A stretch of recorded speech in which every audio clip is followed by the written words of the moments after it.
What's going on, and welcome on in to the Garage Beers Podcast, episode number 228.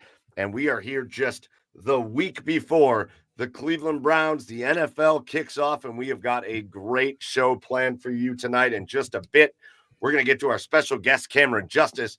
For the fifth time, all 5 years we have done this, Camryn has joined us. And she plays the Browns schedule game with us. We're going to do it again tonight. We're going to walk through the whole Browns schedule with Camryn and just see where the wins and losses are going to come from and see how we all think the Browns are going to wrap up. Plus, we've got some other stuff to get to later in the show, some Guardians news, some college football, and so much more. So welcome on in. Buckle up because it's going to be one heck of a ride here tonight. With you as always, I'm your host, Michael Keefe. Joining me in the garage tonight are the guys. First of all, over on the east side of Cleveland, find them online at Garage Beers Chad. It's Chad Meyer. What's up, Chad? Hello. Ooh, sexy Chad. Oh. Sexy Chad's here. If you're listening to the audio version, no, this isn't two mics. Because Lord knows we don't need two mics walking around. Oh, this is me, guys. I came home back from a sweet weekend at Hocking Hills with this voice. So I'm not feeling under the weather. I'm feeling a little under the weather at the moment, but you know, I'm here. Let's figure out what the Browns are going to do. All right. Damn, I like sexy Chad. I like when sexy Chad comes on into the show. That's OBR after dark. One of my favorite times, sexy Chad. Also joining us down in Nashville, Tennessee. Find him online at Garage Beers Joe. It's Joey Whalen. What's up, Joe? I'm coming to Cleveland this week, boys. Yeah. What? Why do I not know this? Oh, you going to the Browns game? I'm trying to go to the Browns game, but tickets, dude, they're like $200. Yeah, That's crazy. That's crazy. I don't know what you thought they would be. Not 200. Come on. Looking for some like they have Craigslist tickets is what I'm going to try to do. Fair. That's a good point. You know, check the Game Time app. I've used it a couple times. It's great. Yeah. No free ads. Sorry, but it does work. It does. Yeah, it's not bad. And let's get our newest sponsor, Game Time. Yeah, right. Hey, that'd be great. No, that's cool, man. Excited to have you up here. And again, we're going to get into this weekend's game plus every weekend's game from here on out. But boys, I don't know about you guys. Chad, you were in Hocking Hills. I was in like southern Pennsylvania, but like really the first real weekend of college football. Like this was great. And my team lost. And I really wanted my team to win, but they lost. But man, the first real weekend, I know they do week 0 and we got to act like we give a shit about random games that happen. But like the first real week of college football was here. And I have to give a special shout out just to start things off. And I'm going to play a video for you boys. Did you see the interception that happened in the Utah State Robert Morris game? Yep. I'm going to play it. It's amazing. I'm going to play it. If you haven't seen this, wait till we might have the play of the year in either college football or the NFL that happened this weekend. Check this play out by this defensive back from Robert Morris. Here. Unbelievable.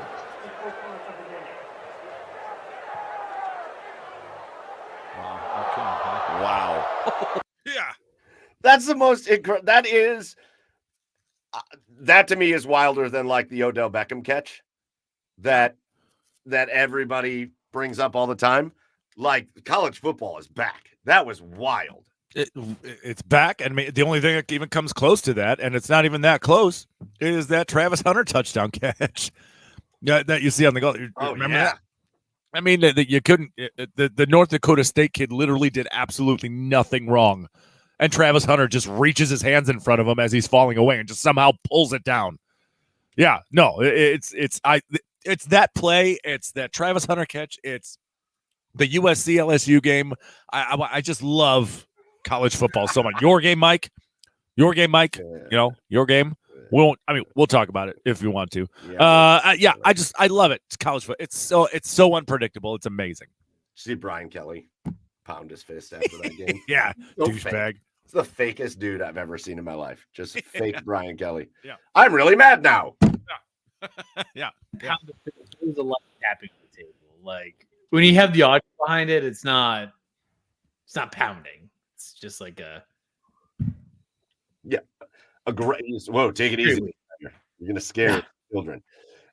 Listen, it was awesome. College football's here. We got pro football coming this weekend. Obviously, baseball, the season's winding up. The Cleveland Guardians are in a race. We're going to talk about that later. And all of this is brought to you proudly on the OBR streaming network. The Orange and Brown Report is the best place to just catch what's going on with the Cleveland Browns and then to hang out with us every single week. The OBR streaming network, whether it's YouTube or Twitch or X. Right now, I think we're doing 2, 3, 4, 5, 6, like 9 shows a week, and then we're going to do pre and post game for the Browns.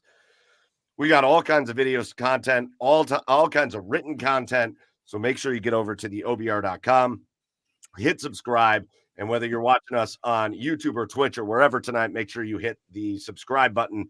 Make sure you like it, share it with your friends. Make sure everybody's hanging out with us here on the OBR streaming network. And while I'm giving out special shout outs, make sure you're following us on the socials at the Garage Beers everywhere you follow, whether it's Twitter or Instagram or whatever. Make sure you are at the Garage Beers following us for all the latest stuff we got going on. Any news, any new guests, anything we've got going on, make sure you're tuned in there. Boys, we're waiting on Camryn. So while we wait on Camryn, why don't we just send it into our Garage Beers of the Week? And then when she gets here, she can just tell us what she is drinking. So let's get kicking with our Garage Beers of the Week. You guys get in the comments if you're joining us live and tell us what you're drinking tonight. But Joe, down in Nashville, man, what are you drinking tonight? What's your beer of the week? You're muted. Why are you always muted? Oh, I'm always muted. I don't know. Damn it. Miller High Life. It was my draft beer this year. All my drafts sucked. So this is just like a beer to spare now. And it kind of gives me bad memories, but it tastes good. So yay. There we go. All right. Did you not feel good about the drafts this year? I think I had some strategy behind it, but I think I reached a little bit on some people. And I think I could have waited probably like 2 or 3 rounds on some guys I took. But it was tough the way we did it. So the keeper league, when you're drafting, if you had like traded, maybe if you traded a pick, it shows correct, but you don't see your keeper. It just goes to your pick and then skips it. Okay. I forgot what round it was, and it kind of messed me up like pretty early on. So yeah, just kind of some self-inflicted wounds. You done messed up. You done messed up, Joe. I think it'll be good. It'll be serviceable. All right. So chat username in the comments says you look like you have a fidget spinner halo behind your head. I mean, it's also known as a ceiling fan, but that works. It is. I was standing today. I like fidget spinner halo. It is. I can turn it off so it's not as distracting. I do too. Sexy voice Chad, what's the drink of choice tonight? Well, I was not going to participate tonight. But then I saw a beer in the fridge that I meant to drink in Hocking Hills. And I said, the only one you didn't get to? Yeah, pretty much. And I said, all right, fine. I'll drink this on the show. Big Oyster Brewery out there in Delaware. And it's the Noir et Bleu to get if you're wondering why I have this unruly French accent. You got your sexy voice, and now you're drinking a beer called Noir et Bleu. What's Noir happening here? Oh, excuse me, Noir et Bleu. There we go. How's that? And it's a Belgian triple, and it's I can't wait to finish it because I can't wait to be done with alcohol for a little bit. We got some people jumping into the comments. Derek DeWolf's drinking the Dirty Shirley. Always delicious. Can't go wrong. Ooh, love a Dirty Shirley. What is that? It's like a Shirley Temple with alcohol. Oh, yeah. Sweet. Can't go wrong. Yeah, sweet. Ray Bidding is out there in Phoenix. What's up, Ray, out there in Phoenix? Drinking a Modelo. Can't go wrong with that either, especially that kind of weather. Modelo hits the spot just right. All right, so it's going to bring it to me, and I see our special guest is in the background, so I'm going to let her get set up, and then we'll bring her in. But I'm going to give a shout-out to my buddy Joe Braun, and Joe Braun's a guy you'll see in the comments here on YouTube or Twitch, or I don't even know where he watches, but a friend of mine who recently took a job at the Finley Brewing Company out there in Western OH. Nice. And so today I had a special delivery of 10 kind of random beers from the Findlay Brewing Company. So I thought, you know what? I'm just going to pick out some of the ones that I thought were interesting, and we're going to roll with it. So I'm taking a pumpkin break. I know it surprises you guys. I'm taking a pumpkin break. But I'm going to start with the Interdimensional Palate Cleanser IPA. The only IPA. There was only one out of the 10 was an IPA. This is the Interdimensional Palate Cleanser, and this is going to be beer number 1. I'll let you guys know when I get to beer number 2, and we'll just give it a rate there. But there it is. Just a lovely little amber IPA. Very color. nice. Very nice. And it's a good name for it because it's not real heavy. It's a real easy drinker. You could drink about 15 palate cleansers, which, again, it's an appropriate name.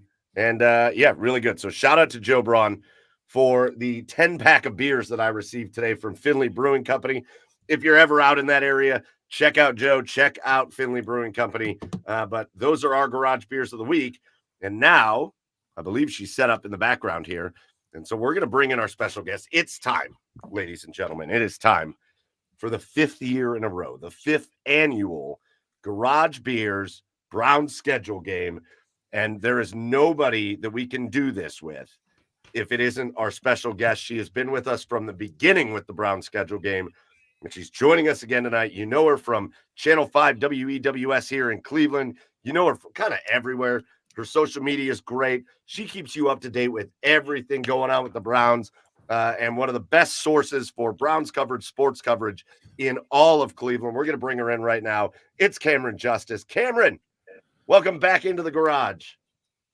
Listen, I was wondering, I didn't hear from you guys for a while, and I was like, we're not doing this anymore? Is this not a tradition? You forgot about us. Don't try to play it off. No, this is how I know it's football season, when I'm coming on to do this game. I mean, otherwise, and what am I doing? So I'm very excited that we're here, a couple days away from week 1 starting, and this now feels right because we're here and we've got drinks and we're here to, play the schedule game and get everything wrong on my end. Just the number is usually right, but like the guesses are usually a little off. Hi, Peter John Baptiste. Can you hold this interview? I really got to go on Garage Beers and play the schedule game. We got to really hold football season. I'll talk to you later. Okay, bye. Well, Camryn, it's so good to have you back on. And you're right. It's not time for Brown season until we do this. So before we get into it, and a couple quick questions we have for you before we start the schedule game, what are you drinking tonight? You bring on usually a pretty solid variety of drinks. So what's the drink tonight? Yeah, I know we do garage beers. I don't have any beers left unless we're going a Michelob Ultra, which I wasn't really feeling that right now. So I made a hibiscus margarita. Let's go. Yeah, you usually got booze anyway. It's amazing. Incredible. I'm sorry. The bar's behind me. You come in like a hibiscus margarita? Uh-huh. We don't come in regular. We don't come in with one of those amateur flavors like strawberry or raspberry. We're going hibiscus. Absolutely. Every single time. I mean, this is the standard for garage beers. I'm not bringing a classic, boring margarita. We're here to have fun. Yeah. So, Joey, no more Miller High Life, okay? If your baseline is margaritas, I gotta raise the bar. Yeah, for real. Joey, if you have any hibiscus flavoring in the house, just dump it into your High Life. Yeah. And we'll make it. Well, it'll be a whole new thing. I got lavender. Got some lavender syrup. Lavender High Life. Yeah. Lovely. If you put lavender into a High Life, a puppy in Milwaukee dies. I could get some orange juice and do a little hillbilly mimosa. No, it's all good. Oh, Camryn, that's amazing. Could you do that? Camryn, it sounds delicious. We're so excited to have you on. Let's just catch up for a minute. And I think we did this. I think when we did this last year, we talked for like a half hour before we did the schedule game. We're going to avoid that this year. We're going to jump right into the schedule game. But I do have a couple quick questions, again, because you are around the team as much as you are. And now, I mean, how many seasons have you been covering the Browns now? For News 5, we're going into year 6 at News 5. So I guess 5.5 years. Mm-hmm. With them, but I think my first coverage was the 2016 into 2017 season. That was the first time that I was ever credentialed. That was with the University of Akron. So it's been a while, just prominently, and for as much as I have, I would say this is year 4 of like really being there all the time because it started in the pandemic. Well, I think one of the interesting things is when you talk about training camp and you talk about practice and you talk about the team preparing for a season, camps always tended to have every camp has its own little kind of personality, its own kind of vibe to it. And every year the vibe's a little different at camp. So now that you've covered them for years and you've been to a lot of training camps and a lot of practices, what's the vibe of this year's? What's the vibe coming in? What's maybe a little bit of a difference with this year's team than what you've noticed in the past? Yeah, vibes are weird. in not a bad way. Not in a bad way, but they are different. And I think it's just because, we've seen the continuity and consistency from this Browns team in recent years, but not really like this, right? You have the head coach and the GM, that's been solidified. You've got a solid coaching staff that has, for the most part, been solidified, but pieces here and there, coordinators shifting, all that good stuff. But really on the roster too, like you've got your core, but every year since this change and increase in consistency, there's been something big that changed, right? Like you get a new defensive coordinator, a new special teams coordinator, you get a new quarterback. Like there's always something. Who's going to be the edge rusher against Myles Garrett? Who's going to be on his other side? And so there's always those big kind of pieces. And this year that isn't really the case. You have the question marks of where Deshaun Watson's going to play, but everything else is the same. The defense is the same. The coordinators are the same aside from Ken Dorsey, but that offense he kind of fits Kevin Stefanski. I don't expect it to be crazy different. I think just a revamp. And so you've got this, you've got a base understanding of what this team can do and how well they can play. And I think that the vibes now are just a little strange because it's like, okay, now the only thing left to do is see how it actually comes together on the field. There's no real predicting because you can't predict what's left to figure out, which is quarterback play. And that just comes down to it. You have to see it. And then just those little tweaks, like can they make those tweaks that are enough to boost the offense in a way that they weren't last year, but also in a way that's complementary of Deshaun Watson. So it really, to me, all comes back down to Deshaun Watson, which is another reason I think the vibes are a little different because he's been rehabbing. He's been ramping up. You haven't seen a full go Deshaun Watson yet. You haven't, and like you've seen pieces and parts, you've seen his shoulder really able to make those deep throws, but for a lot of training camp, it was and mini camp, right? It was every other day, and then he ramped that up, but he's still just going kind of through the short passes. He's not letting it fly in front of us. Now I know that's happening. That's absolutely happening. He's letting it soar, but you haven't really seen that. And I think that's kind of all together making it like this, what are we going to get? Because nobody knows. And it really comes down to week 1, and we get to see it in action and what he's able to do and how he's able to work through that game, I think is a real big indicator. So that's why I think it's a little different, but we're here for different. It doesn't always mean it's a bad thing. This is going to make the schedule game real fun because we've been, what are we going to get for the last 3 years? This is going to be interesting. My last question before we go into that schedule game, just because it's timely, the Browns dropped on their social media, they dropped their first unofficial depth chart. And there's really only one interesting thing, I think, on there. Otherwise, I think everything looks pretty much as you would expect it to look. But I think a lot of people wondered what that offensive line was going to look like. DeJuan Jones made a lot of fans in this town last year. He made a lot of fans. People love the big Thanos. But when the first unofficial depth chart came out, and again, we still don't know about health yet, but when the first unofficial depth chart came out, Jed Wills is listed at the number 1 left tackle. Jack Conklin's listed at the number 2 right tackle, and DeJuan Jones is listed behind Jack Conklin at the right tackle position. So your impressions there, and then what do you know? Because I know we haven't really seen Jed out there. So what do we know about kind of what we think that's going to how that's going to play out? Yeah, I mean, Wednesday is truly the indicator to me of what we're going to have out on the field. Like if Jedrick Wills is not back at practice on Wednesday, that's to me a clear sign that he's not ready to go week 1. And even then, I think that it would be a stretch for him to play in week 1 just because we haven't seen him. Now that doesn't mean that he can't. And he's not this isn't his first year where he needs, work at it.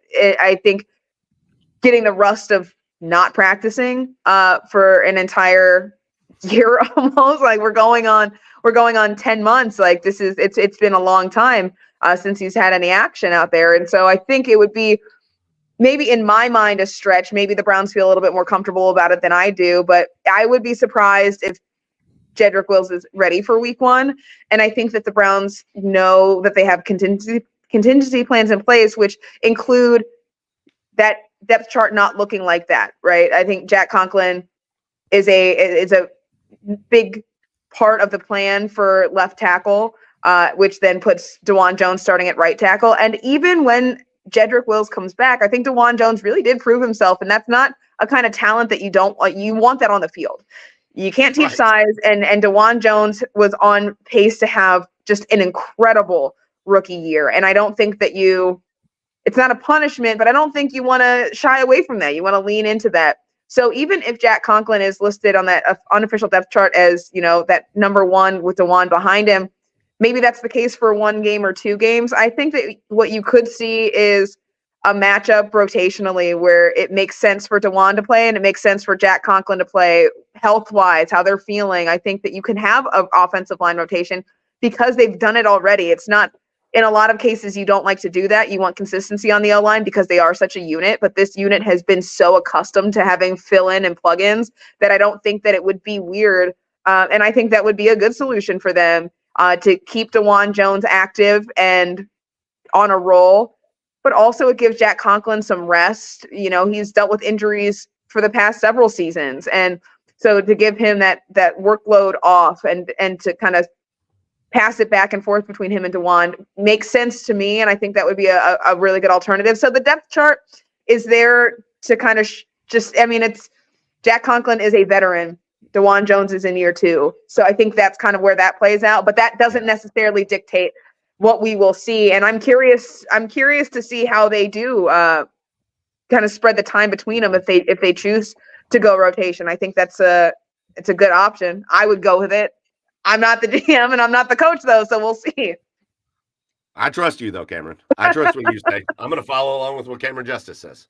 All right, without further ado, the 2024 season is upon us. It kicks off in just 2 days with the Kansas City Chiefs. Who are they playing? Why am I forgetting? Who are the Chiefs playing? It's a big game. Who are they playing? Dallas? No. We're playing Dallas. Wow, that was a dumb thing. Chiefs are on Thursday night. Who are they playing? They're playing the Ravens. The Baltimore. Ravens. Right. Okay. Yeah, it's always Baltimore. So it kicks off. I should have had that prepared. It kicks off Thursday night, Baltimore at Kansas City, and we got to wait. It's going to be a long day Sunday, so buckle the hell up because we get to wait until that 4:25 slot, America's game, and quote unquote America's team comes into Cleveland, the Dallas Cowboys, the Cleveland Browns to kick things off. Cameron Justice, let's get into the schedule game. Talk about this game. Browns Cowboys. How do you see it going? I got called crazy for this when I was talking about it the other day.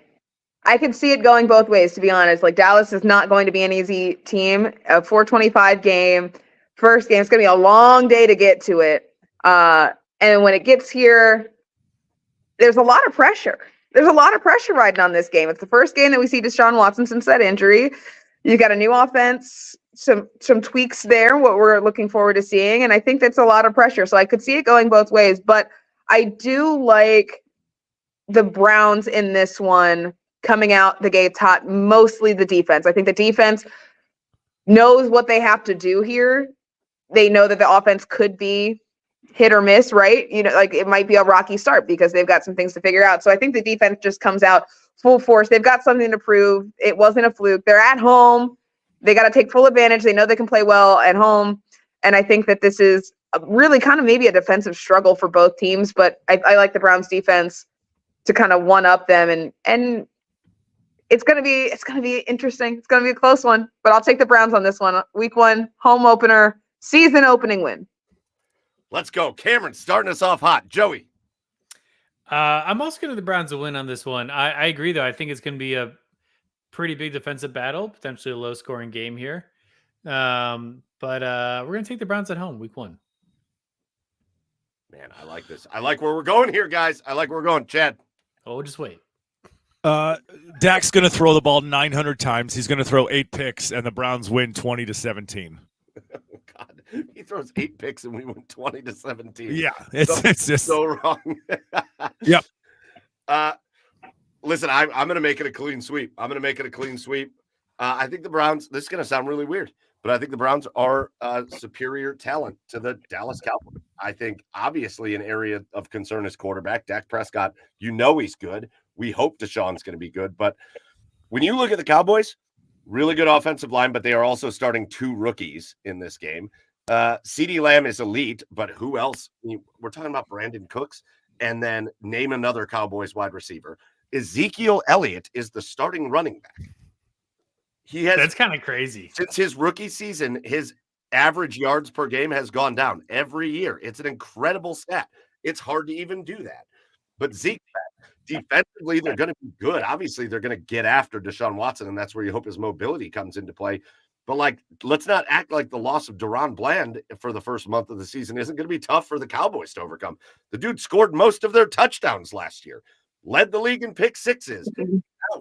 And their cornerback room is much shallower. It's not nearly as deep as it was last year. So, again, I think the Browns are a more supremely talented team everywhere except for quarterback, and we'll see how that plays out. Give me the Cleveland Browns. I'm going to give them a 10-point. I'm going 27-17. I think the Browns are going to take this one. I think they're going to be pumped. Huntington Bank Field is going to be crazy, and the Browns are going to be ready to go. So we all got them starting 1-0. Let's move in to the next game where they will travel down to Jacksonville and take on the Jaguars. Camryn, lead us off. Okay, you guys aren't going to like this, but I'm looking at the schedule, and it just feels very front-loaded with a lot of easy wins. And so I don't want to go too unrealistic here. They can't start out undefeated for too long, right? So a little shocker. I'm going to go the Jags in this one. Trevor Lawrence has a game, just a game. And I think that maybe the defense struggles that road game, right? This is their goal this year is to play better on the road, but maybe it takes a little bit. I'm really just doing this because I can't give them a full slate of wins. They've got to have one, and it's going to get wild here later on. So this is the sneak loss. I think that they're a better team, and they should win that one. I think they should win it, but I'm going to give them the L just so I have some realistic numbers here to play with. All right, fine, Camryn. All right, Joe. I'm buying into the front loaded schedule. We're gonna dub here. We're going down Jacksonville. We're taking it from the Jaguars. I don't really buy their defense a whole lot. I think they have decent weapons. I think they've had a couple interesting moves, losing Calvin Ridley, and that other guy. I don't remember the other guy off the top of my head right now. I know who you're talking about. I don't remember. Either. Yeah, forgettable name. Forgettable guy. Probably on my fantasy team. For the Falcons or something like that. But yeah, give me the Browns here. Chad. They traded Calvin Ridley and Zay Jones. That's it. For a rookie. And what's his name? Oh, it's forgettable. He's forgettable. Browns defense. The other forgettable guy. Browns defense, I think, struggles early because of the road situation that they have. I think Trevor Lawrence puts up points in the first half, but Deshaun Watson brings the Browns back in the second half, and the Browns win 24-21. Let's go. Yeah, listen, I think for me, when we're talking defensively, I think last year was a really good indicator of what you will usually see in a good system with a new coach, which is at home with the home field advantage, that defense is locked in, and on the road, again, you're still in the first year of a new head coach and system, and things can get a little weird. Year 2 is where you expect that to lock up a little bit, and I certainly expect it to lock up. I don't get Jacksonville at all. I don't get them. I don't understand the hype year in and year out. I don't get Trevor Lawrence in the slightest. Give me the Cleveland Browns all day, every day. And I'm with you, Joe. I get it, Cam. I get it. Early schedule. But these are the games. If we want the Browns to go where they want to go, you got to get these games, and you got to get off to a hot start. I'm going to get them off to that hot start. I'm going to make them 2-0. All right, so we move on. Home, another just juggernaut team right at the moment. The New York Giants come into town. This will not be a current picture of the game, but I just thought it was fun. The New York Giants come to town. Danny Dimes and whoever the hell else plays for the Giants at this point comes to town to take on the Browns. Camryn, are they gonna bounce back from that Jacksonville loss? They're gonna bounce back from the Jacksonville loss. They're gonna be like, I had to do this because Cam said we had to, and we had to get a loss somewhere in here, and so here we are. No, I don't. I think Daniel Jones has showed you who he is.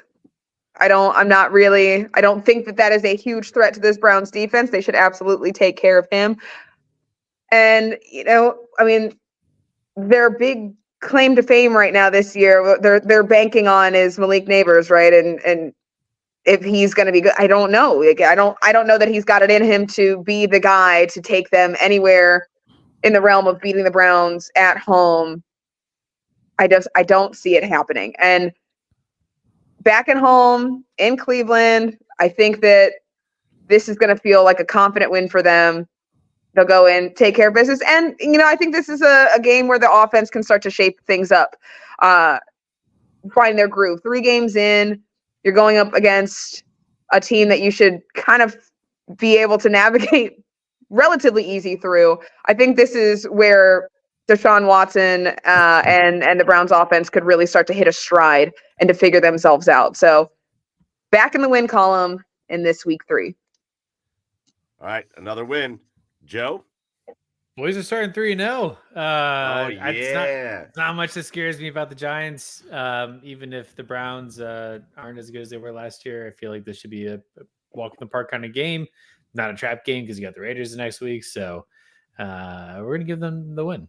I think what you guys are forgetting about here is Brian Daboll's calling plays again. And when Brian Daboll called plays, he was a miracle worker with Daniel Jones. He got him to the playoffs. And, I think Devin Singletary has a game.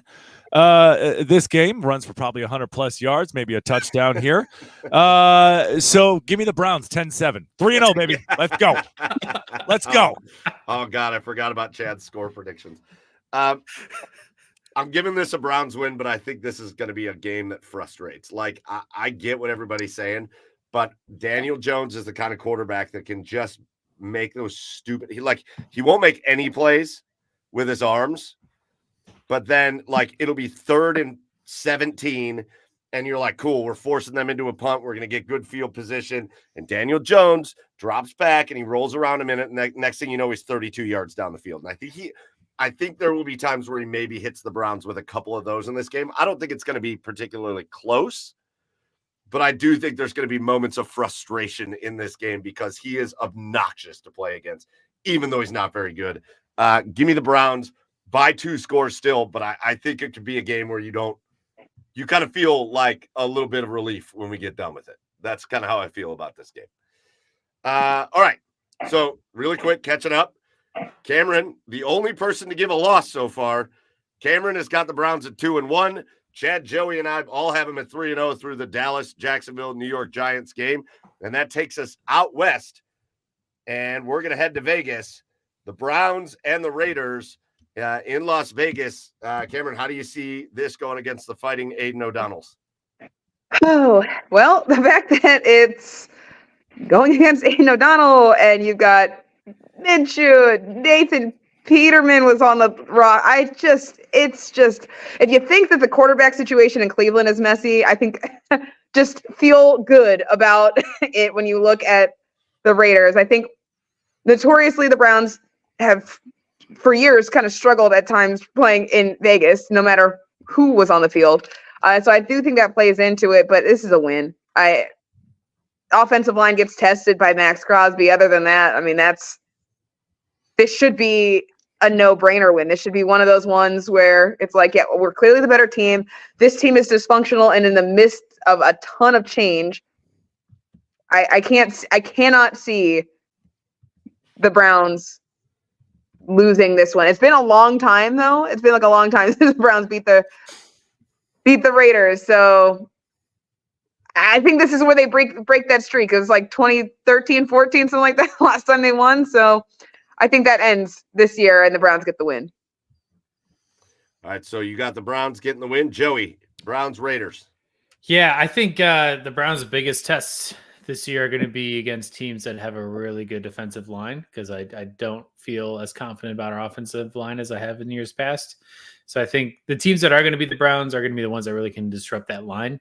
I don't think the Raiders are going to be it, because I think their offense is just going to be it's going to be so vanilla. It's just, I don't know where that firepower is going to come from. I mean, Minshew magic is good for a couple games a year, but like this is week 4 already, so like that could be spent by this game. It's gonna be the Browns. Chad, your microphone's off or something. Gardner Minshew's going to get in the Browns' head before the game by going out in the field and warming up in his jockstrap like he does in the locker rooms for with his own teammates. It's pretty disgusting. I don't get why he does it, but it's a way of getting into people's heads. So Gardner Minshew's going to go and have a game, and he played really well against this Browns defense last year. Now, granted, this Raiders offense, their offensive line is not the Colts' offensive line, but I think Gardner Minshew can make some plays, especially at home.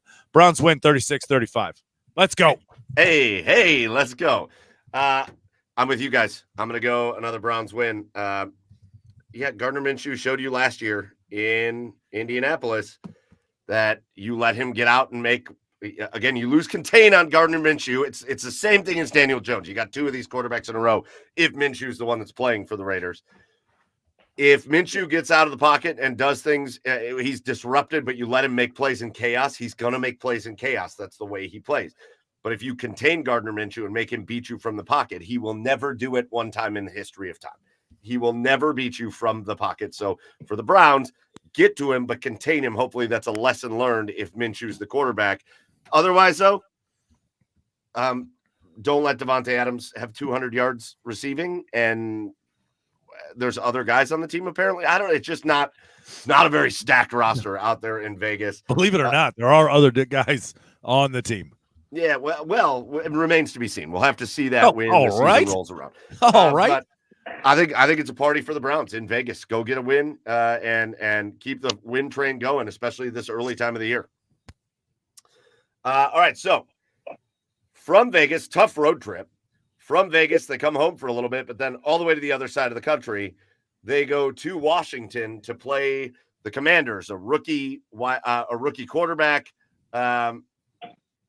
really a totally revamped roster, right? This is a Washington Commanders team that got rid of kind of all their good defensive players last year in weird trades. They go out and draft a new quarterback out of LSU, and they get Austin Eckler for some reason, which is strange. But Browns Commanders, Camryn. Yeah, I think this one's going to be a little more tough than I would like it to be, but I think that I just keep banking on the Browns defense. I think that's like the one thing that I know for certain is going like how they can perform. And I think they can make Jaden Daniels feel as if he is a rookie. And like that, I think that's always something in the back of Myles Garrett's head, right? When he's like, he loves stacking quarterbacks. Absolutely. But when you get a rookie, when you get a little freshman back there under center, I think that's the bread and butter of Myles Garrett. Just a welcome to the league moment. And I think that the Browns defense has their way. I think Washington has done a lot of interesting things. We'll see if they're good things, but I do like how they've addressed some of their needs. They have not been a good team. They've needed to make some change. They've made some additions. You can't be mad at that, but I don't think it's enough. And I think the Browns get the win here. Another win in the books. Camryn, real quick, has the Browns at 4-1 through the first 5 weeks. Joe, what are you going to do here? Potential Nick Chubb return game here? Oh, that's why. Dude, I'm so stupid. Thank you for bringing this up. Yes, Nick Chubb out for the first 4 weeks. That's why I chose this picture at least for the damn slideshow. But he's pumped for the first 4 weeks. This could be the Nick Chubb return game, which is why I picked Nick Chubb running all over the Commanders in this picture. So, yes, good point. Thank you, Joe. Yeah, go ahead and give me a Nick Chubb in the return game. But I agree. I think, while the offense is inevitably going to need to figure things out this first stretch of the season, they can afford some mistakes here and there because the schedule is so light to start the season. And I think Washington's no exception. I think the defense really holds us in it. And give me the Browns again. Joey's got the Browns at 5-0 through 5 weeks. Chad, are you going to continue that trend? Damn right I am. This is going to be a wake-up call for Jaden Daniels, because Jaden Daniels, through the first couple of weeks, I think he's going to come into this game with a lot of hype because he's able to run around. And by all accounts, he's been done really well in his little action he's seen in the preseason. So people have a lot of confidence, and I think he's going to have a few good games to start the season. But this Browns defense is going to be too much for him.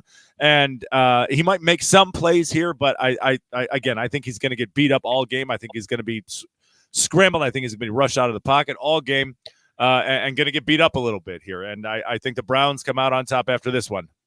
Man, I'm looking at my schedule. I'm going, I got the Browns 4-0 through 4 weeks. Everybody's feeling good. Everybody's excited. I'm giving the Browns a loss in this game. I'm going to pick the Commanders in this one on the road. Just because. You did that just because. Nah, it's off of a West Coast win, which the Browns are not usually good at getting West Coast wins. It's off a West Coast win. They come off of that week in between. It doesn't matter. They come back, and I do think the Commanders are going to be a little weirdly tough this year. I don't think they're going to be good, but I think they're going to be tough. And Joe, this is your favorite kind of game. You're in Washington 1 week looking at a rookie quarterback and not a great set of players all over the place. Although I love Terry McLaurin. And defensively, they got rid of some good players. And you're looking at the Eagles the next week going, oh, shit, all right, Saquon Barkley and Jalen Hurts and A.J. Brown and, like, the whole crew. I think this could be your trap game of the season, and I'm going to give this one to the Commanders. It's not the trap game of the season. Come on. We already got that picked out. It's later. It's later. All right. So, again, the Browns are going to stay on the road, a little tough road stretch here. On the road in Vegas, on the road in Washington. They don't have to go far because their next game on the road in Philadelphia against the Eagles, Browns, Eagles, and after what looks like a pretty nice start to the schedule for the Cleveland Browns, outside of that Dallas game, which should be a challenge, here come the Philadelphia Eagles and a loaded roster, good everywhere, defense, offense. They got a little bit of everything going on. Camryn, how do you feel about the Browns going into Philly? Well, I think at this point, Philly is still playing well. They haven't choked it away. They haven't let it all go. So I think this will be a really tough game. On the road, I gave them a win the week before. I think this is where they get another loss. The Eagles are, as much as they were in their own way, they are a loaded team. They've offense, defense. They are, it's a challenge. It will be a challenge. If the Browns can play them tight, I think that would be promising. I'll give them a loss, but it would be nice to see them really compete. I think that's a key indicator this season. It's games like this, win or loss. I mean, you want it to be competitive. Don't let the Eagles blow you out. Don't let them make you feel like you're at a road game. Play them hard. I think that's a win. We don't do moral victory. So, but I will call it a moral victory if they play well, but they're gonna get a loss one on this one for me. Joey? Yeah. Let's go ahead and give them a loss on this one as well. I think, again, this is another team that has a great defense. And I think that as high powered as that Eagles offense is, it's going to be really tough for the Browns to slow them down completely on the road. Again, if you go back off of last year's numbers, we would probably get smoked in this game of how we perform on the road. So, confidence is not super high for this one. I agree with you, Camryn. I'd love to see them just be competitive in this game, show that they can, keep it close. But I'm going to give the edge to the Eagles here. All right, we got 2 losses. Chad? There's a creature lurking outside of my porch right now, and I was just wondering what it was, and all of a sudden a raccoon just popped up on the thing. It's on my grill right now. It make me something. Hey, is that the Browns Bears podcast? This first gut check time for the Browns. I think they learned a lot from last year, and I think the Browns win this one in a close one. Ooh. So Chad's got the Browns going to Philly and getting a win, and guess what? I got the Browns bouncing back from that trap game, being real pissed off that they went to Washington and got a loss. And I got them going to Philly and taking it out on the Philadelphia Eagles. Listen, if there is any team in this league that is well enough equipped to deal with the likes of the wide receivers, Devontae Smith and A.J. Brown, and who else they got? The guy they just traded for from Washington, from the Commanders. if there's a team well enough equipped to deal with the wide receivers and the weapons that the Philadelphia Eagles are going to throw at them, it's the Cleveland Browns.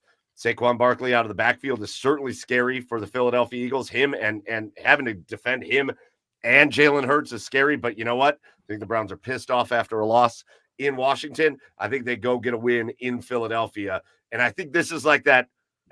I think this is the moment for the Browns where it's like, the beginning of the schedule was kind of easy. You lost in Washington, but it's like, yeah, but look what we did. We bounced back. This is the kind of team we are. I think this is like an identity-defining win for the Cleveland Browns, and I think it happens in Philly. So, after that, the Browns come home for the first time in a few weeks, and they get their first divisional opponent, the Fighting Joe Burrows, assuming he is playing at this point, and the Cincinnati Bengals come into Cleveland to take on the Browns. Camryn, what do you think about this first Bengals game? Well, I mean, the Browns have the Bengals number, so I'm going to give them the win here. But I think that and obviously this all it's hit or miss. You never know. Things get sorted out. It's the business. But I think the Bengals are in a weird situation. I think the messiness that is the Jamar Chase saga it's gone on for a very long time. And every team has these things, right? Like Cleveland had it with Amari Cooper recently. Right. But the fact that it's so ongoing it's still happening. There's uncertainty if he's going to be able to play. If he's going to play week 1. That's crazy that it's led into the season. So to me, I feel like that does that. And that leaves an effect. I mean, if he doesn't play week 1, even if he's back week 2, that in itself, it spreads. It starts to fester. And I think that brings up some things that could be turmoil for the Bengals. And that aside, all that situation aside, the Browns just played the Bengals very well. And I think this is a game where I'm going to give them a win because to this point, they've shown me no reason to pick against the Browns versus the Bengals. What? Why do the Bengals do this? Like they're having flea markets just to be able to afford their good players, right? Like they're selling off TVs. Selling TVs? Yeah, I mean, like I don't know. Like is Mike Brown having like a potluck dinner just to be able to like fundraise to like pay? Like why do they do this? Well, it's not working. It's not working, and it's making them. And they always look bad. They always come out looking like the losers. That's what happens with the Bengals, and it would frustrate the hell out of you if you were a Cincinnati fan, right? Because you're like, man, we look at the talent that's here, and we finally have the quarterback and the receivers, and look at all this stuff that we have. And then for the ownership and the front office to just make a mockery of the football team. It's gross. It's gross. They didn't even get an indoor practice facility until this year? Yeah, they used to practice under the bridge when you would drive into Kentucky. It was just right there. Yeah. Joey, how do you got this game going? Browns don't lose to the Bengals. Not this year and not last year. Maybe last year? No, not last year. No. So Browns are going to win this one. They're still selling CVs at this point. They might switch to chocolate bars maybe by week 3. It's a couple of bake sales mixed in there. So, no, I feel pretty good about this one as a win for the Browns. Will they get Jamar Chase to dress up like a Girl Scout and sell some Thin Mints? That is the question. Chad, how's the game going? That'd be amazing. I mean, like popcorn, maybe some Boy Scout popcorn. I'd buy it. I don't know. I love it. Yeah, I mean, there's nobody in Joe Burrow's head more in the league than Myles Garrett is. If you watch the game, it is plain as day. Anytime Joe Burrow feels Myles for a second, he bails. I think that's a big reason why the Bengals don't play well against the Browns and why they have their number. So I think the Browns kick the Bengals' dicks in and just kill them. I love Serge in the comments. Jamar Chase thought he was getting a TV deal. Turns out he heard it wrong. They needed to sell TVs to give him the deal. Well done, Serge. Listen, Jamar, I got this 55-inch Vizio. As soon as we sell that, we can give you the $40 million a year. Consider the contract inked. The Browns aren't losing to the Cincinnati Bengals in Cleveland. It's just not. The Bengals are not coming here and getting a win against the Cleveland Browns. So you might have that's all the analysis I need. Give the Browns a win. Let's move on to a real challenge in the AFC North. And this is, I think in a lot of people's opinion, well, not anybody's opinion, this is the team to beat in the AFC North because they keep winning the damn division. It's the Baltimore Ravens. Browns, Ravens. The last time we saw the Browns and Ravens go at it was that incredible victory. This play right here, Greg Newsome with the pick six to tie the game. Well, no, almost to tie the game. They missed the extra point. But the Browns still came back and kicked a field goal at the end of regulation to win the game. Now it's time for Baltimore to come into Cleveland and take on the Browns. Camryn, how do the Browns handle the Ravens in this first matchup? So last year, I had the Browns splitting the series with the Ravens, and I had them winning at home, losing on the road, and they did the opposite. But this year, it's going to be the same prediction, but they're going to actually listen to me. They're actually going to do what I think they're going to do. And I think they get this one. I think they split the series, but this is the game at home. They get the win. It's a big defining moment again in the AFC North, and it sets up for a really competitive game later on. And I think that game would be fall under the Hard Knocks later on. We'll get to that one. But this first one sets the stage for something really fun, and I think the Browns get the win, and the Ravens aren't very happy about it. But they can do it. They clearly can do it, and they can do it under unusual circumstances on the road last year. I think that this year it tells me they can do it at home. Camryn, you are on the inside. You could have a chat with these guys so they could listen to you. Correct. Hey, just lose the other game. Don't lose the home one. Right. I think that they would probably listen to that advice, right?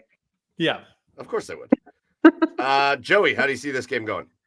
I always pick lose at home, win on the road. And I don't think anything's going to change this year for me. So I'm going to give this one a loss to the Browns. I just feel like every time the Ravens come to town, I just feel like, they usually just beat us in general, but I always just feel like we're not prepared for it. And it's just usually one of our worst looking games of the season is playing the Ravens at home. Aside for the Baker Mayfield game, week 16, 4 years ago, whatever that was. Yeah. That's the only exception. Every other game just feels like we're just unprepared. Last year was a little bit of an exception with DTR starting and knowing about that 4 hours before the game. Yeah, right. Who knows? The song could get popped in the Bengals game, and we're back to square one there. Shut up. Sorry. But yeah, give me the loss. Chad. In past years, I have always said that I will never pick the Browns to beat the Ravens twice in a year until they do. I think this is the year, everybody. This is the year we take it up a notch. The Browns beat the Ravens in a close one because both of these games are going to be close. We're taking it up a notch this year and going to that next level, everyone. Let's go. Oh, God.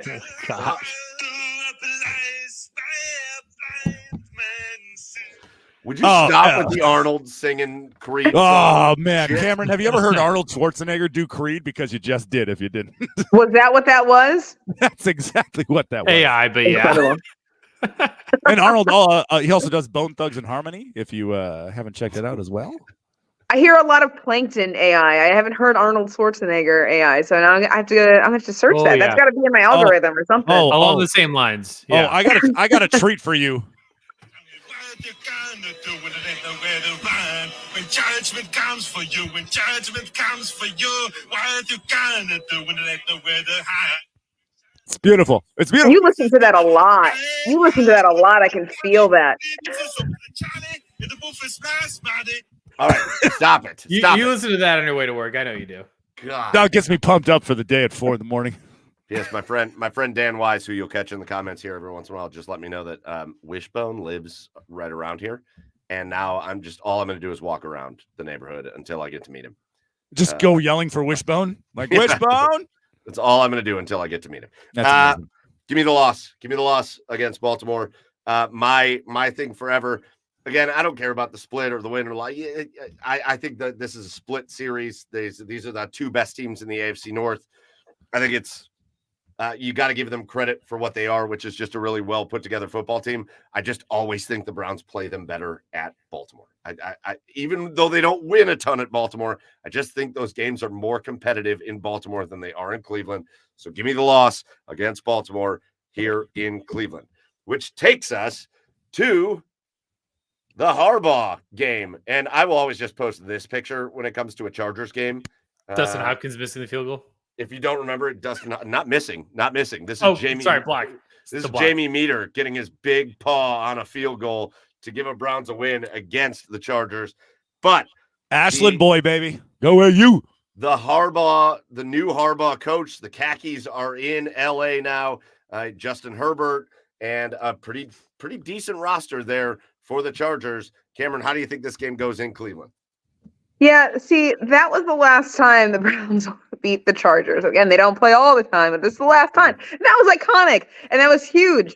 I don't think that they get that one this time. I think this is one of those sad, hate to see it. Chargers come in, give them a loss that kind of wakes them up for the – and also, notoriously, the Browns, as much as we like to see them go into the bye week, right, with a win. Right. It doesn't always happen that way. So following the trends, and we're going to go into the bye week, a long bye week, but this one's a loss. Joey. I'm going to give them the win here. I think this game at home is more winnable than this game played out in LA for the Browns. I think, maybe we'll get some elements this time of the year coming in on the LA parade. But I just don't. I think the Chargers are going to be really good in a couple years. I just don't think they're going to put it all together this year. They got a lot of new talent, especially in the wide receiver room. And so I'm just not quite sure what that offense is going to look like. Justin Herbert's coming back from the broken finger, which should be more than healed. But give me the Browns here. Chad. What did Jim Harbaugh do in his first couple years at Michigan? Cheated. Cheated. Didn't have the personnel that he wanted to be able to run his style of football. And he doesn't have that here with the Chargers. I think the Browns win this one. Still undefeated. Let's go Browns. All right. Sorry, shit. What? So hold on. I want to fill us in on where we're at because I don't know if you guys have paid attention. Let's do a bye week. We do a bye week recap once you do yours. We're at the bye week. What's your pick? Yeah, I got him winning. I agree. I think Jim Harbaugh is a good NFL coach. If you'll remember when he left San Francisco, there were plenty of rumors about him having conversations in Cleveland before he went on to Michigan. I think he's a good NFL coach. I think he's kind of made for the NFL. I think he's going to have them playing pretty decent football. I just don't know that they have the team to come into Cleveland, especially now with the way we are built here in Cleveland. I don't think he's got the team to come into Cleveland and get a win. So give me the Browns taking the win. He doesn't have the personnel that he wants to play his style of football. Yeah. So let's just do a little bye week check-in. What picture did I use for the bye week? Oh, of course I did. Of course I used Pete Weber for the bye week. Who do you think you are? I am. Camryn Justice at the bye. You've got the Browns sitting at 6-3, which I think very realistically would be great. That's a really solid way to start through 10 weeks of the season. I've got both Joe and I have the Browns at 7-2, so a little bit more optimistic on that side of things. But again, with that start to the schedule, for me, I think the Browns have to get off to a hot start to do what they want to do this year. So 7-2, I think, okay. Chad Myers got the team at 9-0. 9-0. You're damn right. We're going to be going into week 11, 9-0 in Cleveland. Wow. And I don't know that it's ever going to end at this point. Now I'm looking at the schedule going, maybe they just go undefeated. Maybe we're talking about screw the 72 Dolphins. Cleveland Browns are going undefeated to the Super Bowl. Wait. You play in Arnold Schwarzenegger. Wait. Say that again. What? Say that again. Say what again? Say what you just said again. Screw the 72 Dolphins. And the what? And the what? I'm not doing this. And the Browns are going to what? I'm not doing it. I'm not. Stop it. We're going higher, baby. Let's go. We're going to the Super Bowl. Undefeated. All right. So again, the wild scenario. Chad's got the Browns at 9-0 into the bye week. All right, let's come out of the bye week. And the Cleveland Browns go to New Orleans to take on the New Orleans Saints. The last time they played the Saints, it didn't go so well. The Saints got a win in Cleveland in cold weather. It was wild. So Camryn, how do we feel about Browns Saints in New Orleans? Well, it's not going to be as cold as it was here last year. That was negative 20 degrees. That was terrible. No, I think the Saints, looking at it earlier, when they announced the schedule and the opponents, it felt maybe a bit like an easier win to me. I think this will be a little challenge, but I do think that the Browns win this one. I do think that the Saints defense is good. This is another, again, test, and it depends on where we're at health-wise. But I have them going into the bye week with a loss, and you're sitting on that, and you're letting it fester. You got to turn it up. You got to turn it on. You got to recoup from that. I think this one is a big road win for the Browns. Joey. We've stumbled upon our trap game of the season. Oh, Jesus. Yeah. Trap game. Trap game. Stupid. You're ready to get back in those. You're ready for the comeback game against the Steelers and Micah Fitzpatrick, and you're looking to just smash their teeth in. And you forget that the Saints are like fine as a team, kind of great. But like, I don't know. Maybe you thought you were playing like the Akron Zips or something this week. Whoa. Sorry. That's a low blow. Low blow. Oh, Seriously. It was only because it was Imagine. If your goal was to shoot an arrow through Camryn's heart, Joey, bullseye. I could do the Kent State Golden Flashes because I'm been just absolutely pummeled in my dynasty right now. So maybe I'll do them. Yeah, give me a loss here. All right, Joe's got a loss. Chad, are we still undefeated? Listen, the Saints have a really good defense. Okay, and I mean they just signed. I think they just no, never mind. That was Cam Hayward that just signed an extension. I was about to say Cam Jordan, but yeah, no, the Saints have a really good defense. Derek Carr seems to be clicking with Chris Olave here in the preseason. I already know what's happening here. Yeah, I don't know. I don't know how this game's going to go, to be honest with you. I keep flipping a coin back. Give me the Browns. Give me the Browns with a win and going 10-0. 10-0 Browns. I love this. It's my new favorite thing. All right. So they come off of that. Now we get into this really hectic. You got what? 4 games left in the division in just the last few weeks of the season. And it starts with the Cleveland Browns and the Pittsburgh Steelers in Cleveland. So coming back home after that New Orleans game, Camryn, how do they finish this one up? Listen, I said last year I thought the Steelers were going to be in the basement. I thought they were going to look terrible. Somehow they scrapped their way through, and by somehow I just mean Mike Tomlin. He's the only reason that they had any success because that team was terrible. I think they have gotten better. I think I do like some of the moves they made, and they made concerted efforts to add guys. Obviously, they've added 2 quarterbacks, and they said no to Kenny Pickett. You're being so nice to the Steelers. Because I'm going to give them 2 losses this season. That's why I'm being nice. Buttering them up for 2 losses. This is the first one. I think they're better, but I think the Browns are a better team, and I think the Browns are starting to learn. I think there was this almost like an energy, right, of the coaching, right? Mike Tomlin is this prestigious coach. He is incredible, and he is. And I think that kind of gets in the game plan a little bit. And I think the Browns are shying away from letting what we know to be the trend from overshadowing what they can actually do. So I think that the Browns overcome that. This is one of the 2 wins against the Pittsburgh Steelers this year. Oh, let's go and just mark the other one down right now. Just mark it down. You don't skip me next time. Mark it down. Joey. Dub. Yeah, give me the win here. We're a little pissed off from the New Orleans game. This is a great home game. Hopefully I guess they kind of already had a revenge game for Nick Chubb, but like he'll be back at this point, hopefully. And so I hope he goes off on this team. Maybe just no goal yard or goal line snaps for him. I don't know. I'm just so nervous for him. I hope he's okay. But yeah, give me the Browns here. Chad. Yeah, what do you think? Give me 2 wins for the Browns here. Are you kidding me? Yeah, I don't have any trust in the Steelers' quarterback play. Their defense is going to keep it close like they always do, but I don't have any trust in their quarterback play. There's still a litany of questions along their offensive line. I don't think the Steeler offense is going to be able to do anything against this Browns defense. Give me the Browns. Yeah. Mark me down for that second win too. Pittsburgh is not coming to Cleveland and winning against the Browns. That is not going to happen. Although I do think there is this desperate need by all of us Cleveland fans for the Pittsburgh to have for the Pittsburgh Steelers to be bad one of these years, like legit bad, like 6-11 bad, and they just won't do it. And every time we think they're going to do it, they don't do it, and they're 9-8, and they're 9-8, and they're 10-7, and they make the playoffs. So I do think we have a tendency to talk about them like they're maybe a little worse than they are. The defense is going to be legit in Pittsburgh. Offensively, they're going to be okay, but they're not coming into Cleveland and getting a victory. That ain't happening. So I will take the win there.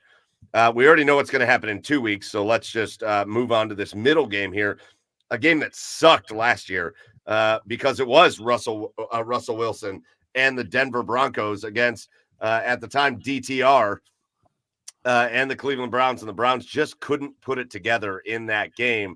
They take the loss in Denver. This year, they get a chance to go back out to Denver and redeem themselves against Bo Nix and crew. Camryn, how do you have this one going? Oh, man. So I think that this is always a tough game. It's always a tough game. It was a tough game last year. So playing in Mile High, it's difficult. And so I think that they take all of that, plus Jerry Jeudy revenge game.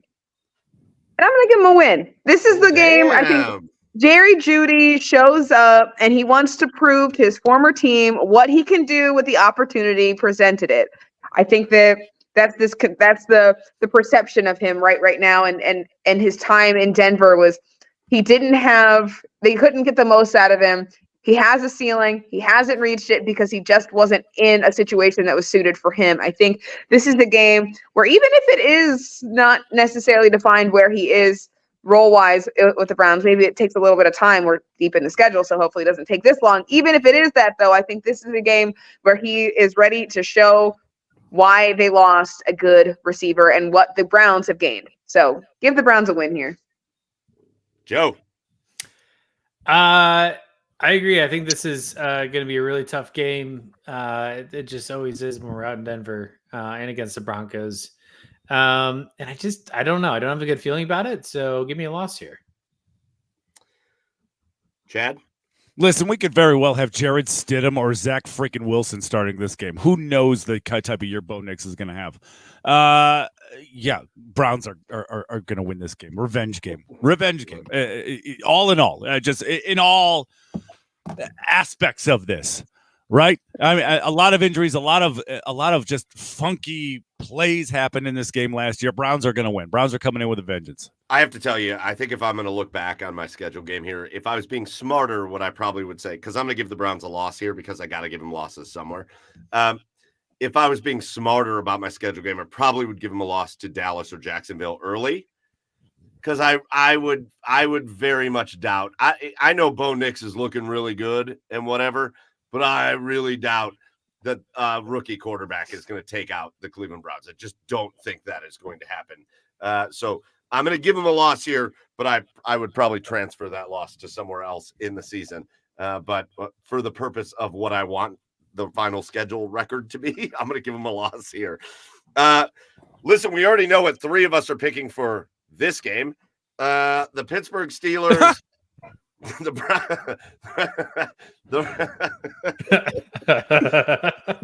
Oh no. What are you guys laughing at? Oh man. What are you guys, nothing. Go on.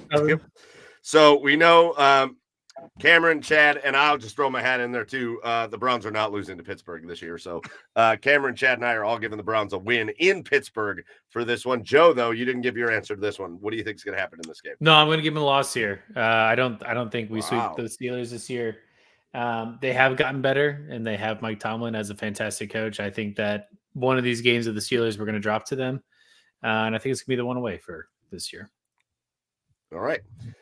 I want to keep this picture on the screen, but let's just move on to the next game, and a game that just is going to be circled in everybody's calendar to start the year because it is the dynasty, the Kansas City Chiefs. We are on our way home to play the Chiefs in Cleveland at Huntington Bank Field. I'm going to keep calling it that until I get used to it. And the Browns and the Chiefs late in the season. Camryn, how do you think this one goes? Well, I'm disappointed in you that this is the picture you chose and not one of Taylor Swift. Very, very big bummer. Oh, Mike, you dipshit. I'm so Know sorry. your audience. Come on. Seriously. I know. You know what? I've totally messed it up. It's fine. It's all right. I Now will Camryn's accept not coming it. back for a 6th season. Yes, This she is it. You didn't include Taylor, and now I can no longer participate in the schedule game. No, I do. I think this is obviously the Kansas City Chiefs are the Kansas City Chiefs. Yeah. And that's not to say the Browns aren't the Browns in the good way that we know that they have proven. And I think this could be a really fun and exciting game. I think this could be one of those explosive offensive games if the Browns have put it together at this point. It could be just like almost like a prime time feel, right?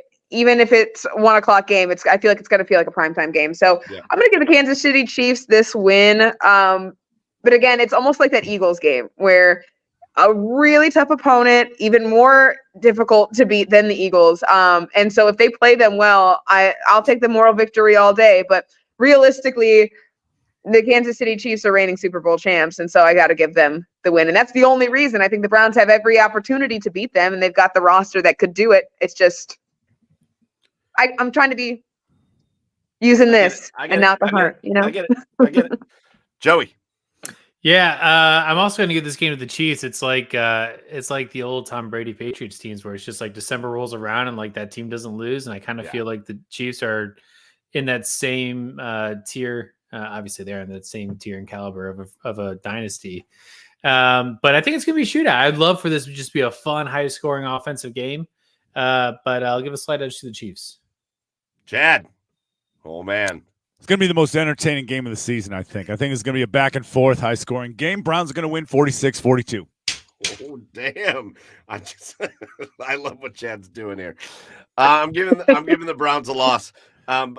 Joe, I think you made the point that really made me give the Browns a loss here because I think it is going to be closer than what anybody wants to give it credit for. You've got 2 teams in December coming up, one of which you really want to see at home in December, and the other of which you don't really want on your schedule in December. If you want to catch the Kansas City Chiefs, you want to try to catch them earlier in the season. I think you just have a better shot at them because once playoff time, once they can sniff it, they just start ramping up. And I think they could be doing that. So I do want to stop and pause here outside of Chad's schedule. Why? What's wrong with my schedule? No, nothing is wrong. Oh, okay. All right. But I just want to give a shout out to the Browns from last year, 8-1 at home, right? 8-1 at home. So far in our schedule game, and I think we're all being fairly friendly, although trying to be pragmatic about it. Joe, you, me, and Camryn, we all have the Browns with 2 losses at home. So imagine what they did last year at home, going 8-1, and think about how crazy it is for them to try to replicate that. I actually had them at a losing streak at this point in the season. You sure do. You got them losing 3 in a row. Let's see if that snaps because we're going to come out of this Kansas City game. Oh, I got them losing to Kansas City, if I didn't make that clear. They come out of Kansas City and they go to Cincinnati to take on Joe Burrow and the Bengals. Camryn, how do you see this game going? Prime time, baby. If no one knows already that the Browns have the Bengals number, they will now. Yeah. Watch it on the national television. Watch it. Check it out. The Browns get this win because that's what they do against Cincinnati. Joe. I'll say it again. Browns don't lose to the Bengals. Definitely not in prime time. Definitely not at home. Well, they're not at home, so definitely not at Paul Brown Stadium either. Doesn't matter where they go. They could be in Brazil. Browns got this one. Chad. What'd I say the first one? Bengals, dicks, kicked in. Browns, win.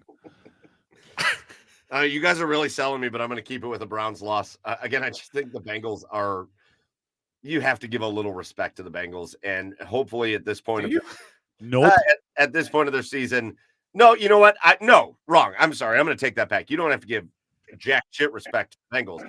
But I do want to give what? Joe Burrow. I like Joe Burrow. I would like to give a little respect to Joe Burrow. I respect the guy. I like watching him play. And so I'm going to give the Bengals a win here. I'm going to give the Bengals a win at home.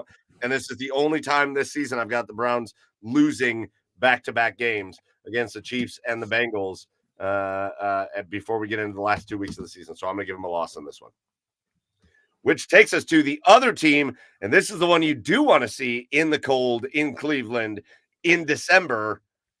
It's these frigid little fishies. The Miami Dolphins coming to Cleveland end of December. It's going to be cold as hell. And we know what happens to the Miami Dolphins when it gets cold as hell. Camryn, how do you see this game going? All right, the Browns just got their win at Can't Paycor Stadium, and now they're coming back home, Huntington Bank Field. Got to get used to that. Right? Yeah, Dolphins playing in Cleveland. Hopefully it's snowy. Hopefully it's cold. It's also Ohio, and we haven't had very harsh winters. But I think this is a game. We talk about revenge games, and I think that you can't stress the importance of it. I mean, there really is something to play for.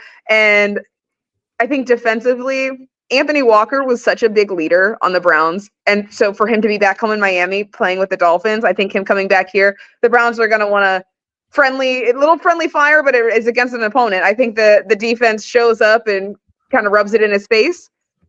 Who's to say if Odell's playing? Who's to say? Odell. He's on the team. Could be a little. What is he gonna do? What's he gonna do? He scored a touchdown against the Browns last year. See, he could do something. No, I don't. The Browns win this one.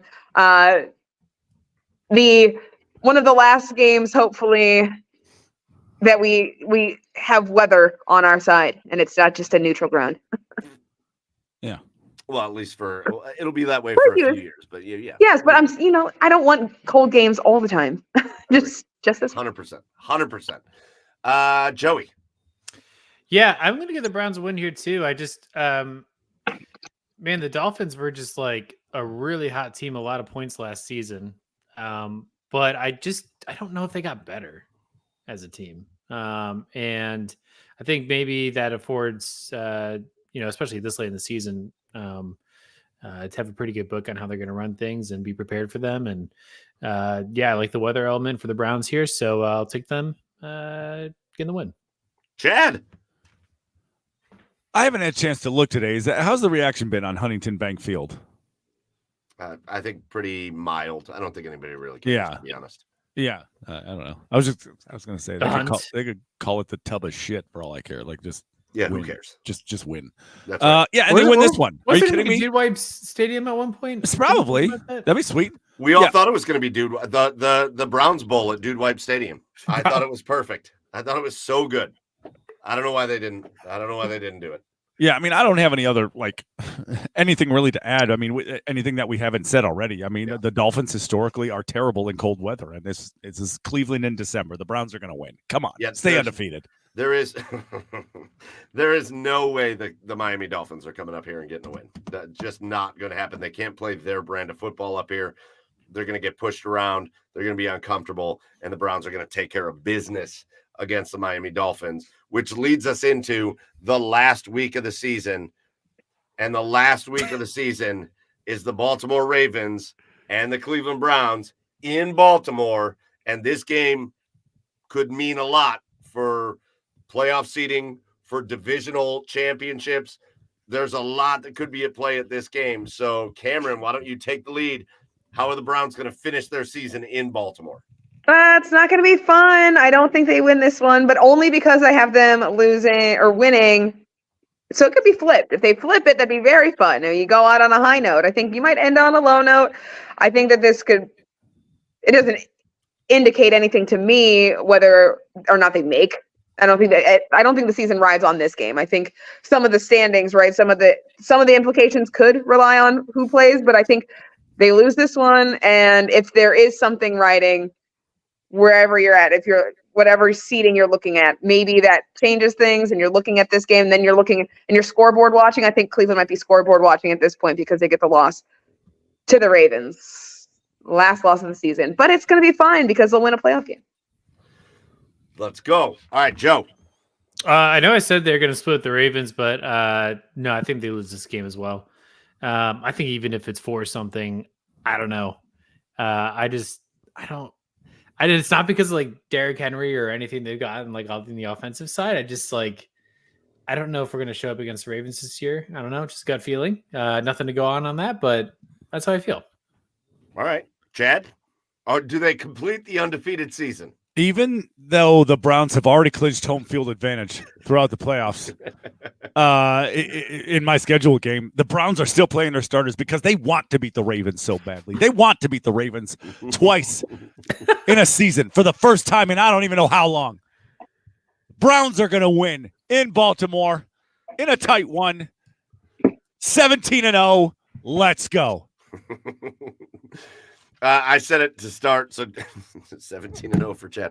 I said You're it to, goddamn right. I said it to I start. feel it this year, baby. I said it to start the Browns. The Browns play better in Baltimore, and it just there's this part of me that dreams that last game of the season could be two teams, maybe with the same record coming into the game, and that is one game for the divisional title. It's a dream, but it's one I'm going to hang on to, and I think the Browns go into Baltimore and they stomp out the Baltimore Ravens. They win the AFC North for the first time ever, and the Cleveland Browns win the division with that win in Baltimore. That is just the storybook there, just to get them going into the playoffs where Camryn's already told you they're going to win probably multiple games. Multiple games, Camryn, is what we are talking about in the all playoffs. the games. So let's break it down real quick. Chad has the Browns going 17-0. Who doesn't want that? He pulled, I don't know if you saw the Miz on the Rich Eisen show, but he pulled a Miz on the Rich Eisen show to make him 17-0. Camryn, you and I both have him at 12-5. I like that. I don't know where this idea is coming from people that they're just going to be significantly worse than they were last year. I don't think that at all. I think they're a better team than they were last year. So 12-5 is where you and I both have them, and Joe has them coming in at 10-7 on the season with a tough stretch late in the season. Yeah. So it's going to happen at some point. I don't know when, but look, realistically, okay, I know I was having fun with this, but realistically, I think if everything goes right with the Browns, they're an 11 or 12 win football team. And if everything goes wrong with the Browns, they're probably an 8 or 9, maybe even 10 win football team.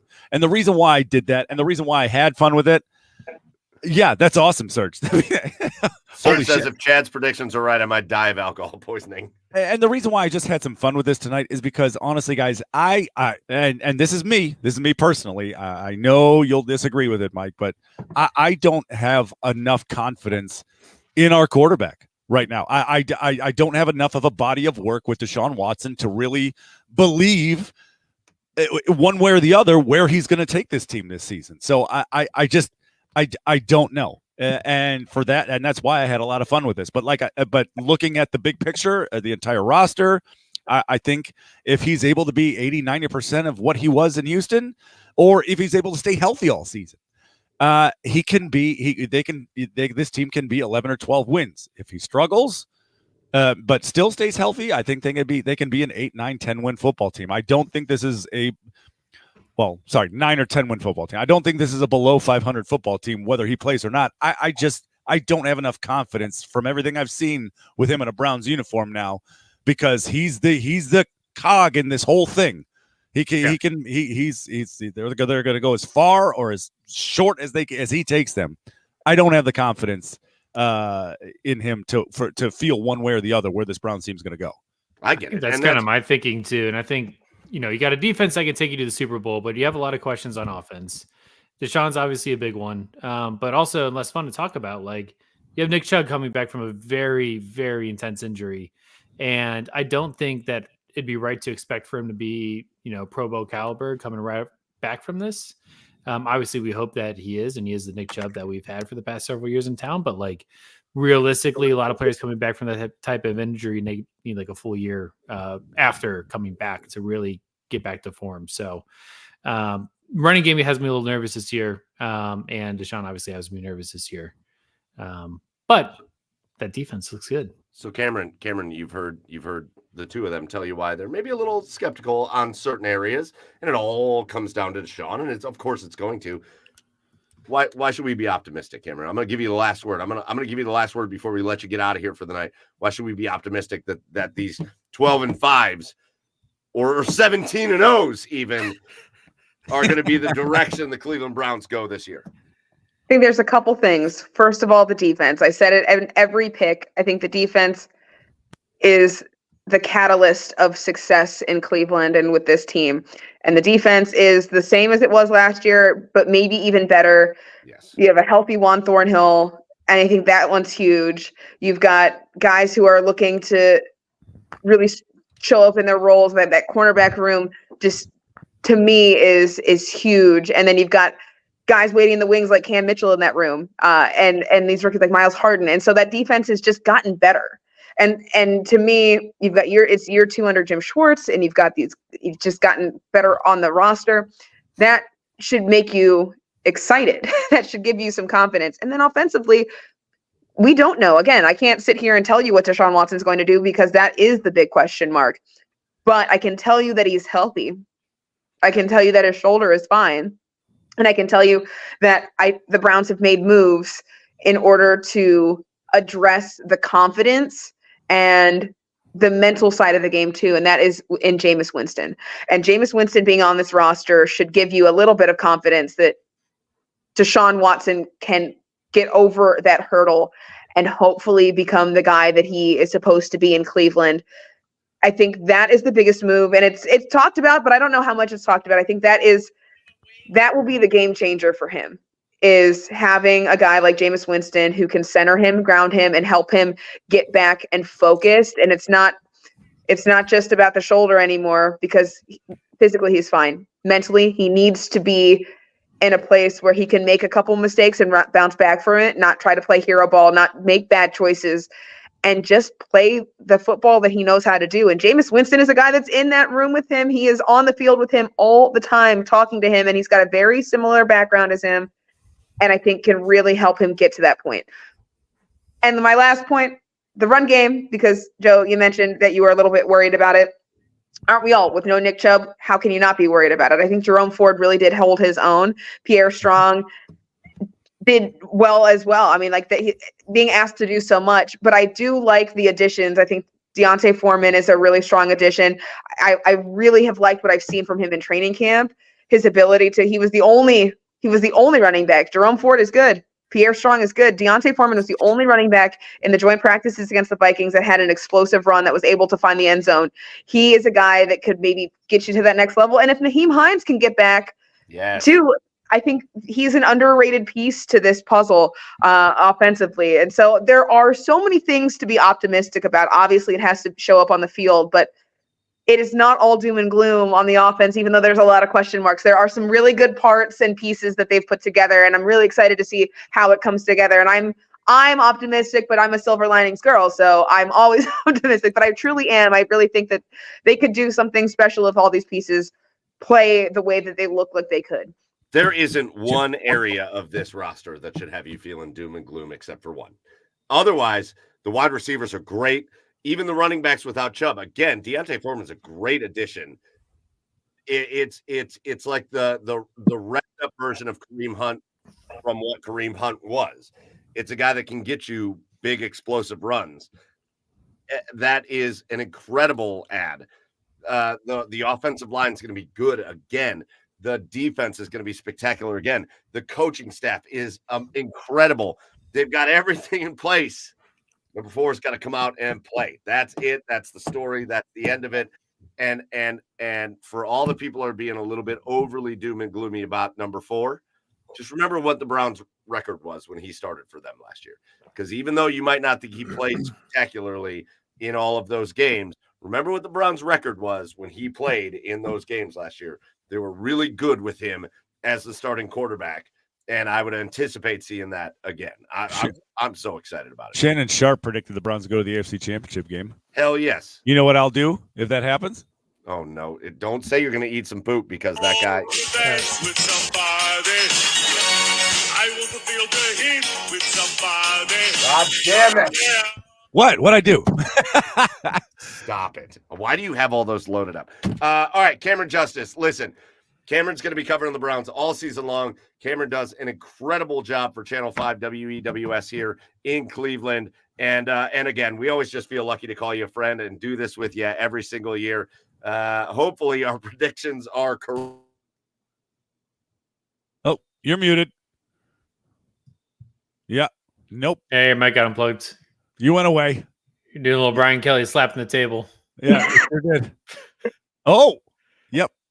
Now you're actually muted on StreamYard. No, your mic. Can you hear me? Can you hear me? There it is. This Horrible. stupid thing. I was trying to be nice to Camryn. Camryn, you're awesome. You are amazing at what you do. And the whole city of Cleveland, every time I say, like, oh, we're having Camryn Justice on, everybody's like, oh, we love her. You are awesome at what you do. So shout out to you. Thank you for coming on with us. Thank you for always being a friend of the show. And we'll catch up on how we did on this schedule game a little bit down the line. We'll circle back. And I think that it's going to be good. Maybe we get a couple more wins than I gave them. Cheers to you guys. Let's go. We love you, Cam. Thanks so much. Love the schedule game. Thanks, guys.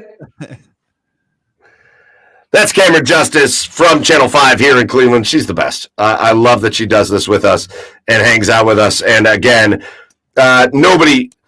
we outside of the OBR here, where we do incredible coverage with the Cleveland Browns, nobody covers the Browns better than Camryn Justice. She is awesome. So, all right, boys, I've got some quick hitters. Who's texting me that I sound like crap? Me, yeah. So it's like, you know, those like little like voice changer things, microphone things that make you sound like an alien, but it just sounds like gargle. That's kind of what you sound like right now. Well, now it's nothing. Yeah. But maybe just give like the cord a little unplug, a little replug, maybe just like a little extra, make sure it's like in there. Then unmute on StreamYard, make sure you turn back to the Yeti microphone. And then hopefully it'll sound beautiful. Yeah, voice is loud for sure. There we are. Are we back? Yeah. All right, we're back. Yes. We're back. I'm not touching anything. I'm not touching anything. It was distorted and gross. Christ in heaven. Anyway, shout out to Camryn Justice. We're going to go a little bit long here tonight because I've got a couple things that we want to hit on before we get out of here. But we always do, right in the middle of our show, we always do one of our favorite segments of the week, which is our asshole of the week, where we just go around the horn and call out somebody who's been an asshole. So I'll lead us off here tonight. I've got another video. My asshole of the week is Hunter Wendelstedt, and I'm going to explain it. After I show this video. The manager said, "Oh, sorry, Steve." And that's it. It looks like Grady Sizemore has been tossed, and he is hot. He said 2 nights in a row, you are squeezing the strike zone of my guys. And you know what? Grady's right. It's been a bad night for Hunter Wendelstedt. Hunter's getting up in Grady's face. Oh, he gave him an F-bomb. Well, Hunter, we can read lips, my man. All right, so, tool, dude. You know why Hunter Wendelstedt is my asshole of the week this week? Because nobody messes with my Grady Sizemore like that. I don't know what it is about Grady Sizemore. I don't know what it is about that dude, but I still feel like he belongs to us here in Cleveland. And when I see him managing the White Sox, I want him to be successful. Do not mess with our Grady Sizemore like that, Hunter. You piece of shit. Getting up in Grady's face like that, like you're going to fight him. Do not mess with my Grady Sizemore. I am one of Grady's ladies. Oh, God. I'm Grady's lady. Yeah. Does Katie get up and find you with just a coffee cup in the morning? Yes, she does. Hunter Wendelstedt's my asshole of the week. All right, Chad, what about you? I'm going with ungrateful bums. I just so in Portland, I gave a homeless guy like he was asking for cash, and I have a heart, guys. Believe it or not, somewhere within all this hair, I have a heart. And he was asking for change, and I looked at my wallet, and who carries cash anymore, right? But I just so happened to have a $5 bill in my wallet, and I gave it to him, and he does this to me. He goes, "Is that it?" And I go, "Yeah." And then he looks down again, and he goes, "Okay." I said, "You know what, asshole? You're lucky I even had cash on me just to give you. Go get your McChicken and a 40 and fucking and get out of here, you son of a bitch." Yeah. Say thank you. You're lucky anybody has cash. You're lucky I had cash on me. Oh, man, Chad. I get it. Yeah. I get it. You son of a bitch. You didn't have to do it. Most people don't do it. I get it. When you do it, if you get heckled by them, it's kind of weird. Yeah, right. I get it. Yeah, it's lame. That's lame. If somebody truly, if somebody just gives you anything, Yeah. And you're not grateful for it. It's lame. But yeah. No, thank you. No, nothing. He just goes. Is that it? Thank you, dude. Well, yeah. Yep, I know. Ray Bidding says you should have asked him for change. You got change. You got change for a 5 or nah? All right, Joe, who's your asshole of the week? This is gonna sound like a good thing, but like it's not. It's Brian Rocchio hitting a home run tonight. The guy, I run around first. Guy gets into the box, and he's bunting, playing small ball. Well, that's all they trust him to do at this point. Horrific bunts, like above the zone, just shot over to the Royals dugout. Just horrible bunts, like piece of shit bunts. And then he smokes one to left field, and like I just want him to get sent down. So I don't want him on the team anymore. I'm not buying Brian Rocchio stock anytime soon. It's just he just doesn't add anything to the team. He's kind of a liability at defense at times. Like he's not around for the defense. He's not around for the bat. Like I'd rather just have Schneemann in there and see how that goes. So I don't know. When the team was like bad a couple weeks ago, we were talking about it's like, usually you have like one like shining star late in the lineup. It'll never be Brian Rocchio. And then when the team's good, Brian Rocchio will still not be good. I just I don't know. This might be the wrong week for that though, because like he's had a couple massive home runs this week to get the Guardians a win, including tonight. And tonight there's no bigger game in the whole season than what was tonight, and he smashed a home run in the game. So maybe I get it. I don't love him, but the week is not the greatest week. Shout out to the Royals series in Cleveland last week, right? Yeah, so let's talk about it for a minute because that's going to be our next topic. We're going to do a couple quick hitters. We're going to do one final thing, and then we're going to get out of here. But as far as a quick hitter goes, let's go to the Guardians. That's a great segue, Joe, because what you were just getting at.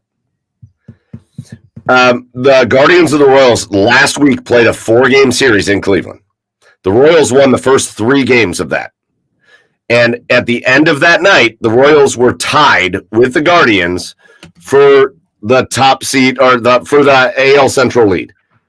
So the Guardians had basically squandered a 9-game AL Central lead over the course of a month, and the Royals, over those 3 games, tied the Guardians for the division lead.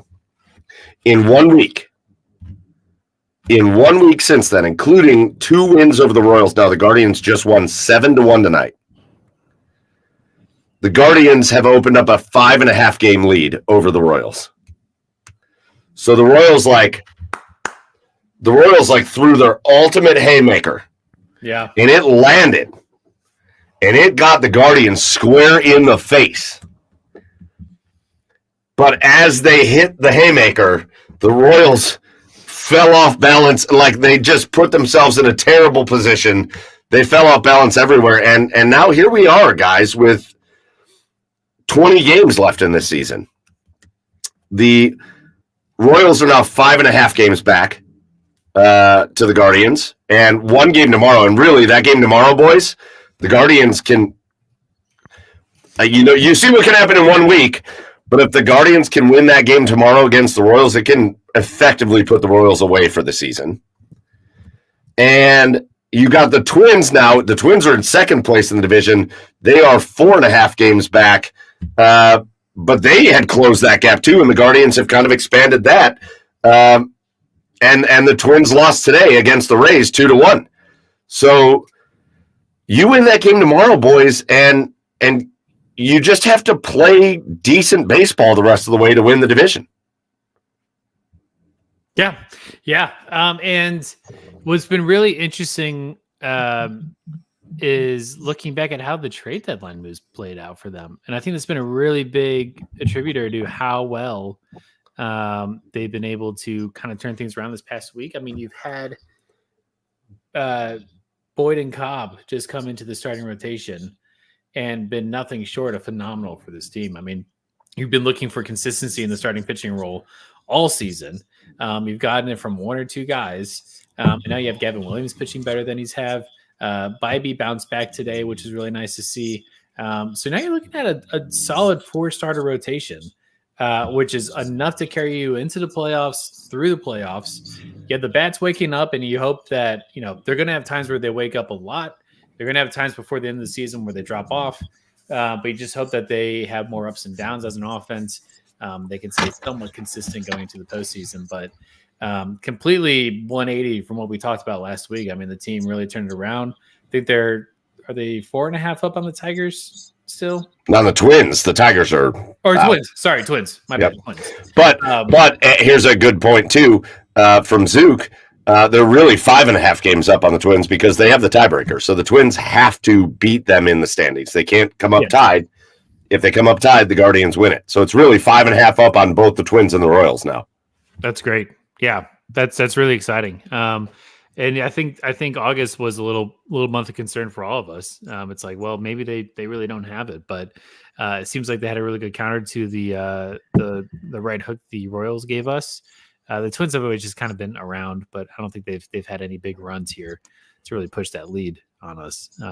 So yeah, that's really excited for this last little stretch here. So here's what the schedule looks like, boys. Just end it. Sorry, Chad, I was going to give you a second, but you're good there. So 1 game left against the Royals, and then we're done with the Royals.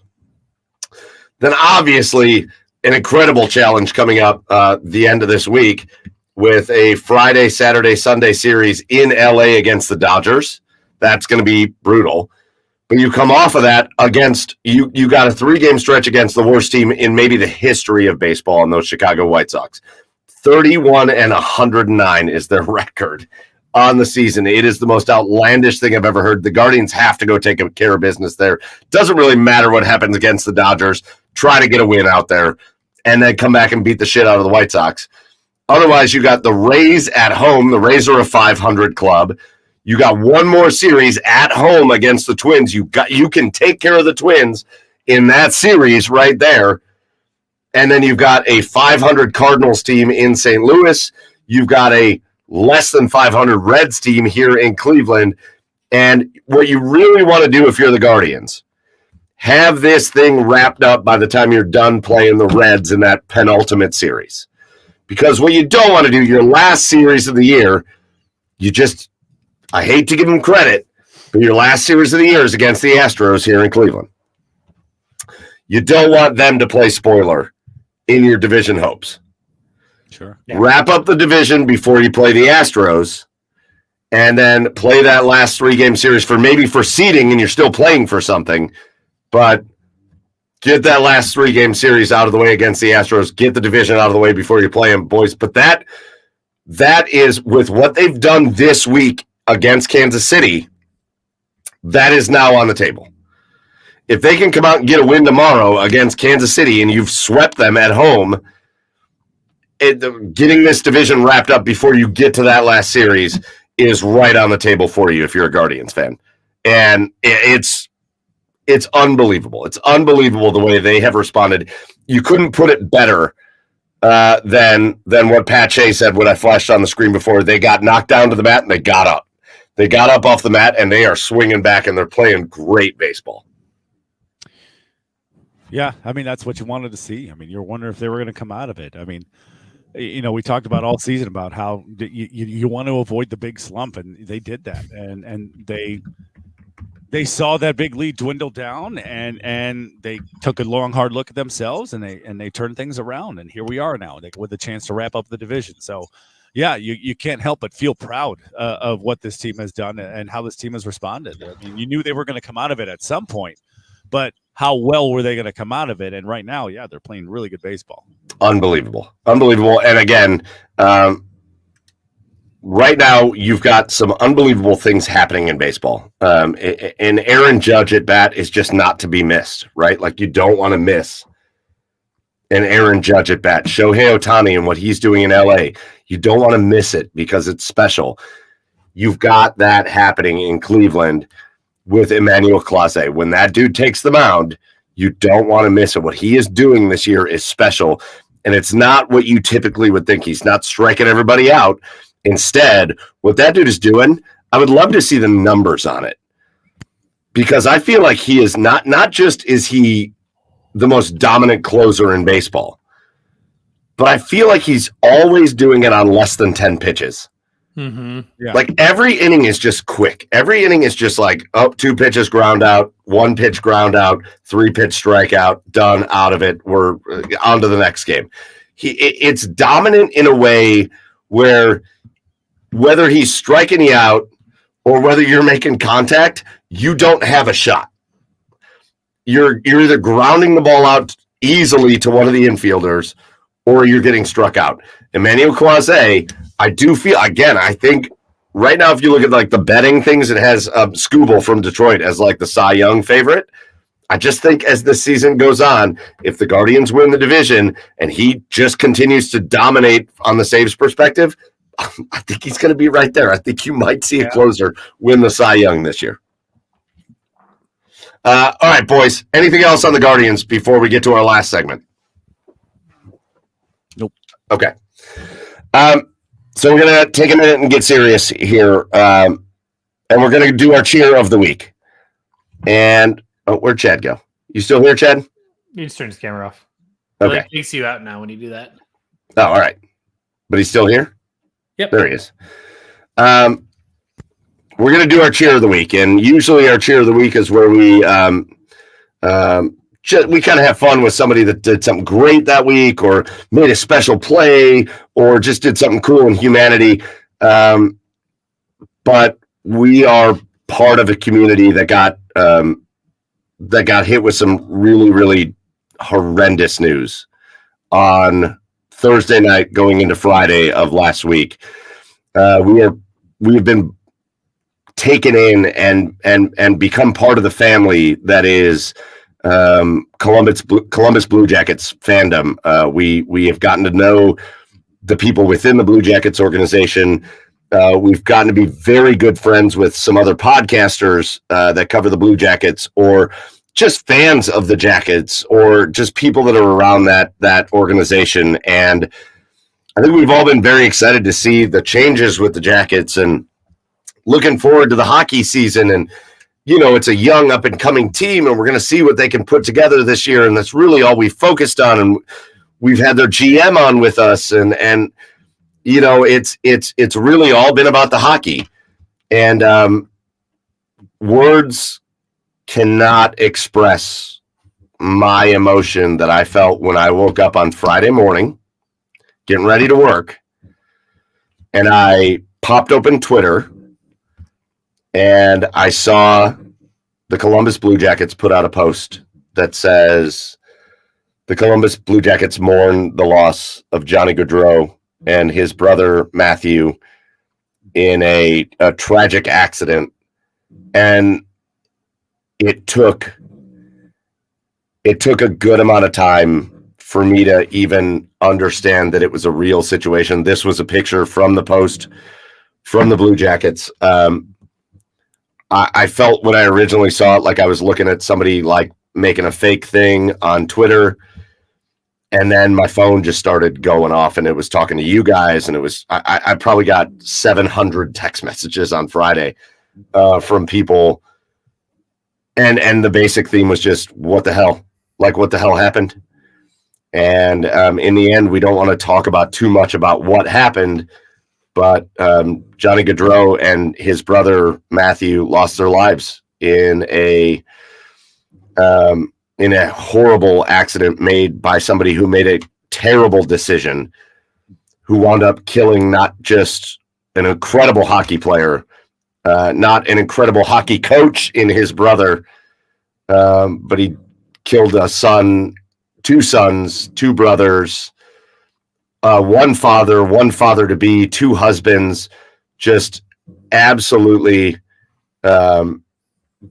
devastating a family on the day where these boys were supposed to be groomsmen, or I guess the eve of the day these boys were supposed to be groomsmen in their sister's wedding. You couldn't write this script for Hollywood. They would turn it down and say, no, that's too unrealistic. It put me in a cloud, boys. I don't know how it was for you, but it put me in a cloud for the weekend. I'm sure, I don't think I'm still out of it, but Johnny Gaudreau and his brother Matthew lost their life due to a senseless act by a stupid person last week. And he's a guy we've had on the show. He's a guy we got to know for like a half hour, and it was, well, for about an hour, and it was super cool. And I'm going to tell that story again. But boys, just share your thoughts on what happened with Johnny Gaudreau. I mean, you said it. You said it best, man. And it's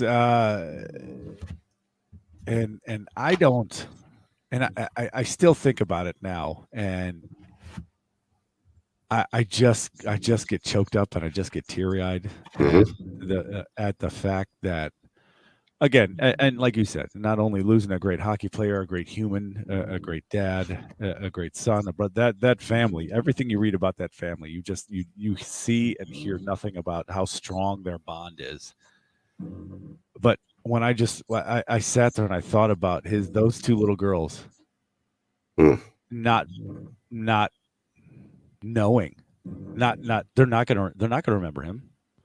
They're not going to. I mean, obviously it's Meredith's job to make sure his memory stays alive, and she will. But the fact that they're not going to be able to get to grow up with their dad, man, that just tore my heart in pieces. It made me go and hug my kids. It made me go and tell my wife I love her. It made me call my mom and tell her I love her. That made me call everybody in my life and tell them I love them. And it's just, God, life's just so short. Just don't hold grudges, right? You never know when it's going to end, when it's all going to end one day.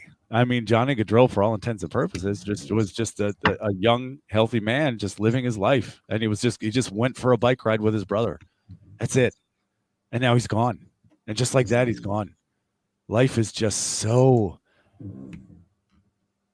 like, I don't know. I don't know if you ever watched the movie Shameless or the show Shameless. You guys ever watch it? Yeah. And just for as dirty and as rotten as William H. Macy's character was in that the very last line of that, the very last episode of that show is it rings so true to me. Is he says, time is precious. Don't fucking waste it. And because you just never know when that clock's going to run out, man. And then I'll tell you what, you look at the post that Meredith made, you look at the post that his sister made, and you can't help but be inspired by the strength that they're showing.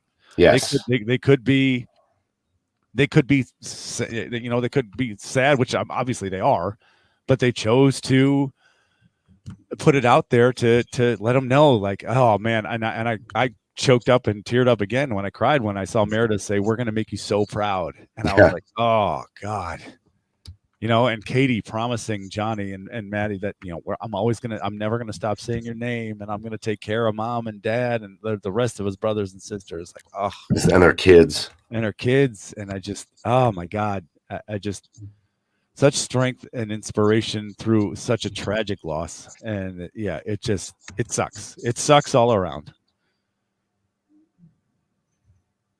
Yeah, I mean, I always try to find like the silver lining in tough situations, and this is one that I struggle with. I mean, there's just like, there's no rhyme or reason to it. It's just something that's absolutely taken for somebody that absolutely did not deserve it.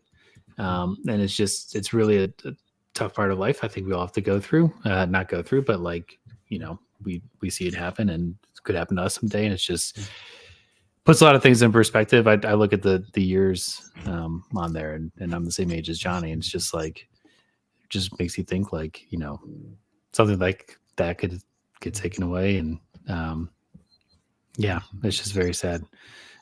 Such a good guy, a guy that moved to Columbus, not for the prestigious winning nature of the Blue Jackets, but because he wanted to make a move for his family and be closer to family, New Jersey. And, he just had the presence to uplift people around him.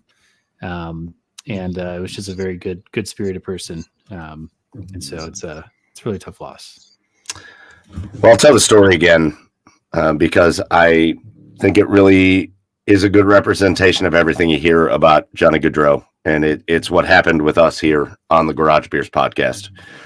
because Chad and I and Joey basically danced around like little kids when our buddy Todd Sharrock got back to us and said, yeah, Johnny will do your show.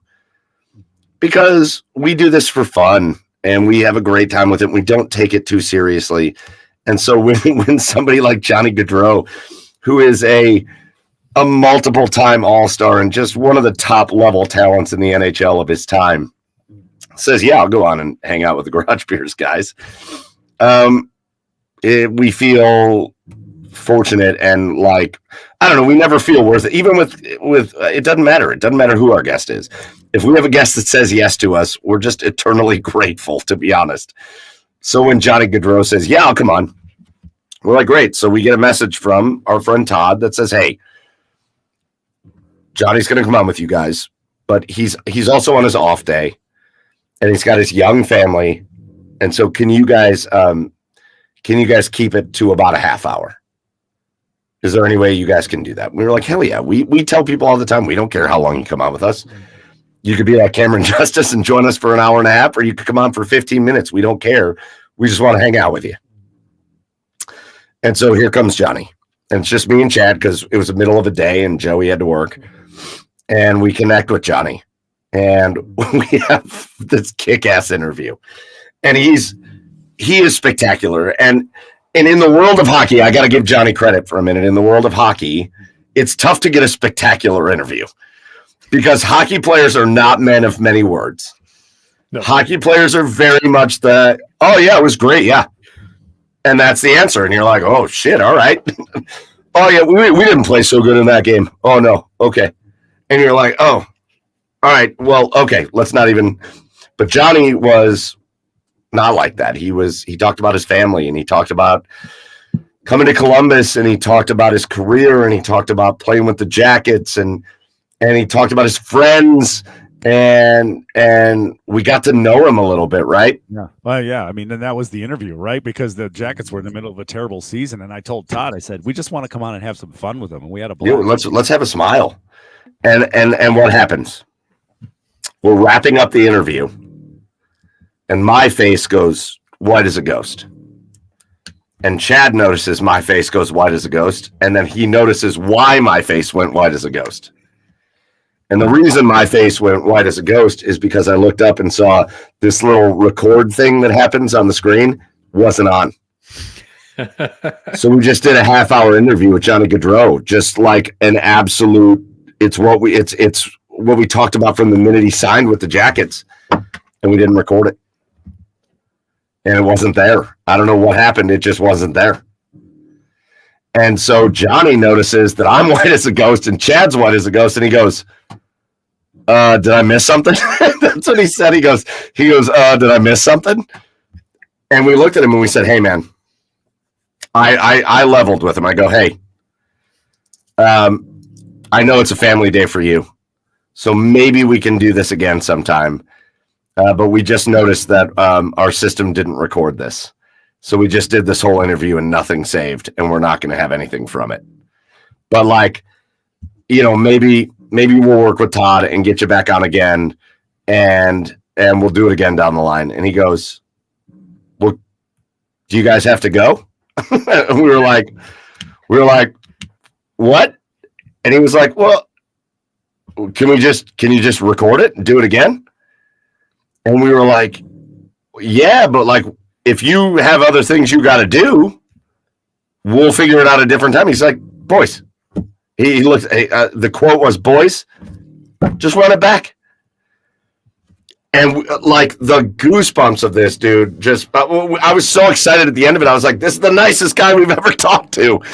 Yeah. And we did. We ran it back. And it wasn't nearly as good the second time as it was the first. But it was still great. And that's the kind of guy that he was. He was a superstar without an ego.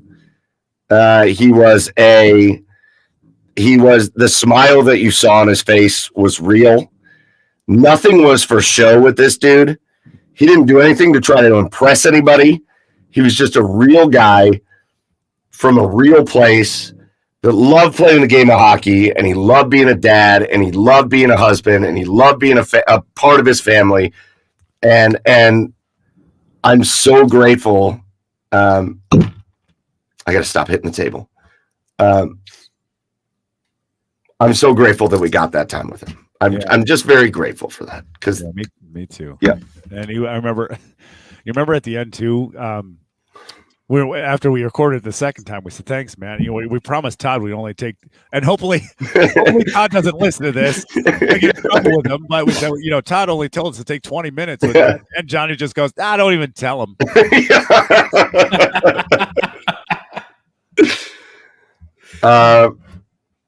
Anyways, we there's no fitting way to do a tribute to this dude. We hope just telling a story to make you laugh a little bit. We'll do it for you, but we're as sad and devastated as you could be about this news. Johnny Gaudreau gone way too soon, and again, the privilege was ours of just being able to spend an hour with him, half of it recorded, half of it not. But getting to see the person that he actually was incredible, and the impact that he had on the communities that he was in. When you look at the tributes that they did in Boston, because he went to Boston College, and up in Calgary, an incredible tribute up there. Obviously, the tributes in Columbus, the tributes in the Philly area. Johnny Gaudreau had a positive impact on everybody everywhere he went. His brother Matthew, much of the same. We didn't get to know Matthew, but from everything you hear, just much of the same. And our condolences go out to the Gaudreau family, and especially to Johnny's wife and kids. And one last shout out goes to the hockey community, because they started a GoFundMe page. Matthew's wife was pregnant with their first child, is pregnant with their first child. And obviously Matthew didn't sign any kind of contracts like Johnny had signed. And financially it's going to be a struggle. And they started a GoFundMe page for Matthew's wife with the goal of reaching $50,000, and it's already at $500,000. And that's just a big shout out to the hockey community. So I don't know. We hope this was an okay tribute to Johnny, because I don't think you could do a good enough one. But Johnny Gaudreau, his brother Matthew, you guys will be so missed. And it was an absolute pleasure getting to have the Gaudreau experience there for as long as we were able to. And we will all, I think personally, look to live on with the same kind of joy and positive nature that those boys live their lives with. So rest in peace forever, Johnny and Matthew Gaudreau. That's going to do it for us on episode 228 of the Garage Beers podcast. We love you guys for joining us. We're going to do our last thank yous before we get out of here, and then we will we'll leave you before episode 229. First of all, big thank you goes out to our special guest, Camryn Justice, for joining us for the Browns schedule game tonight. Camryn is the best, and we really appreciate her for hanging out with us. Go follow her on Twitter at Cammy Justice. Our second thank you goes out to the OBR, the Orange and Brown Report, hosting us every single week. We love the OBR, the best coverage for the Browns you're going to get out there. Make sure you have subscribed to everything OBR related, and shout out to the OBR. And our last thank you goes out to you, everybody that joined us here tonight. Whether you are live and you were in the comments were great tonight. Shout out to you guys, or whether you're watching us later or listening to us on Apple or Spotify or wherever you listen to your podcast. Shout out to you. We appreciate you, and we love you. That is going to do it for episode number 228. Until next week for episode 229. We'll talk to you later, and cheers, everybody.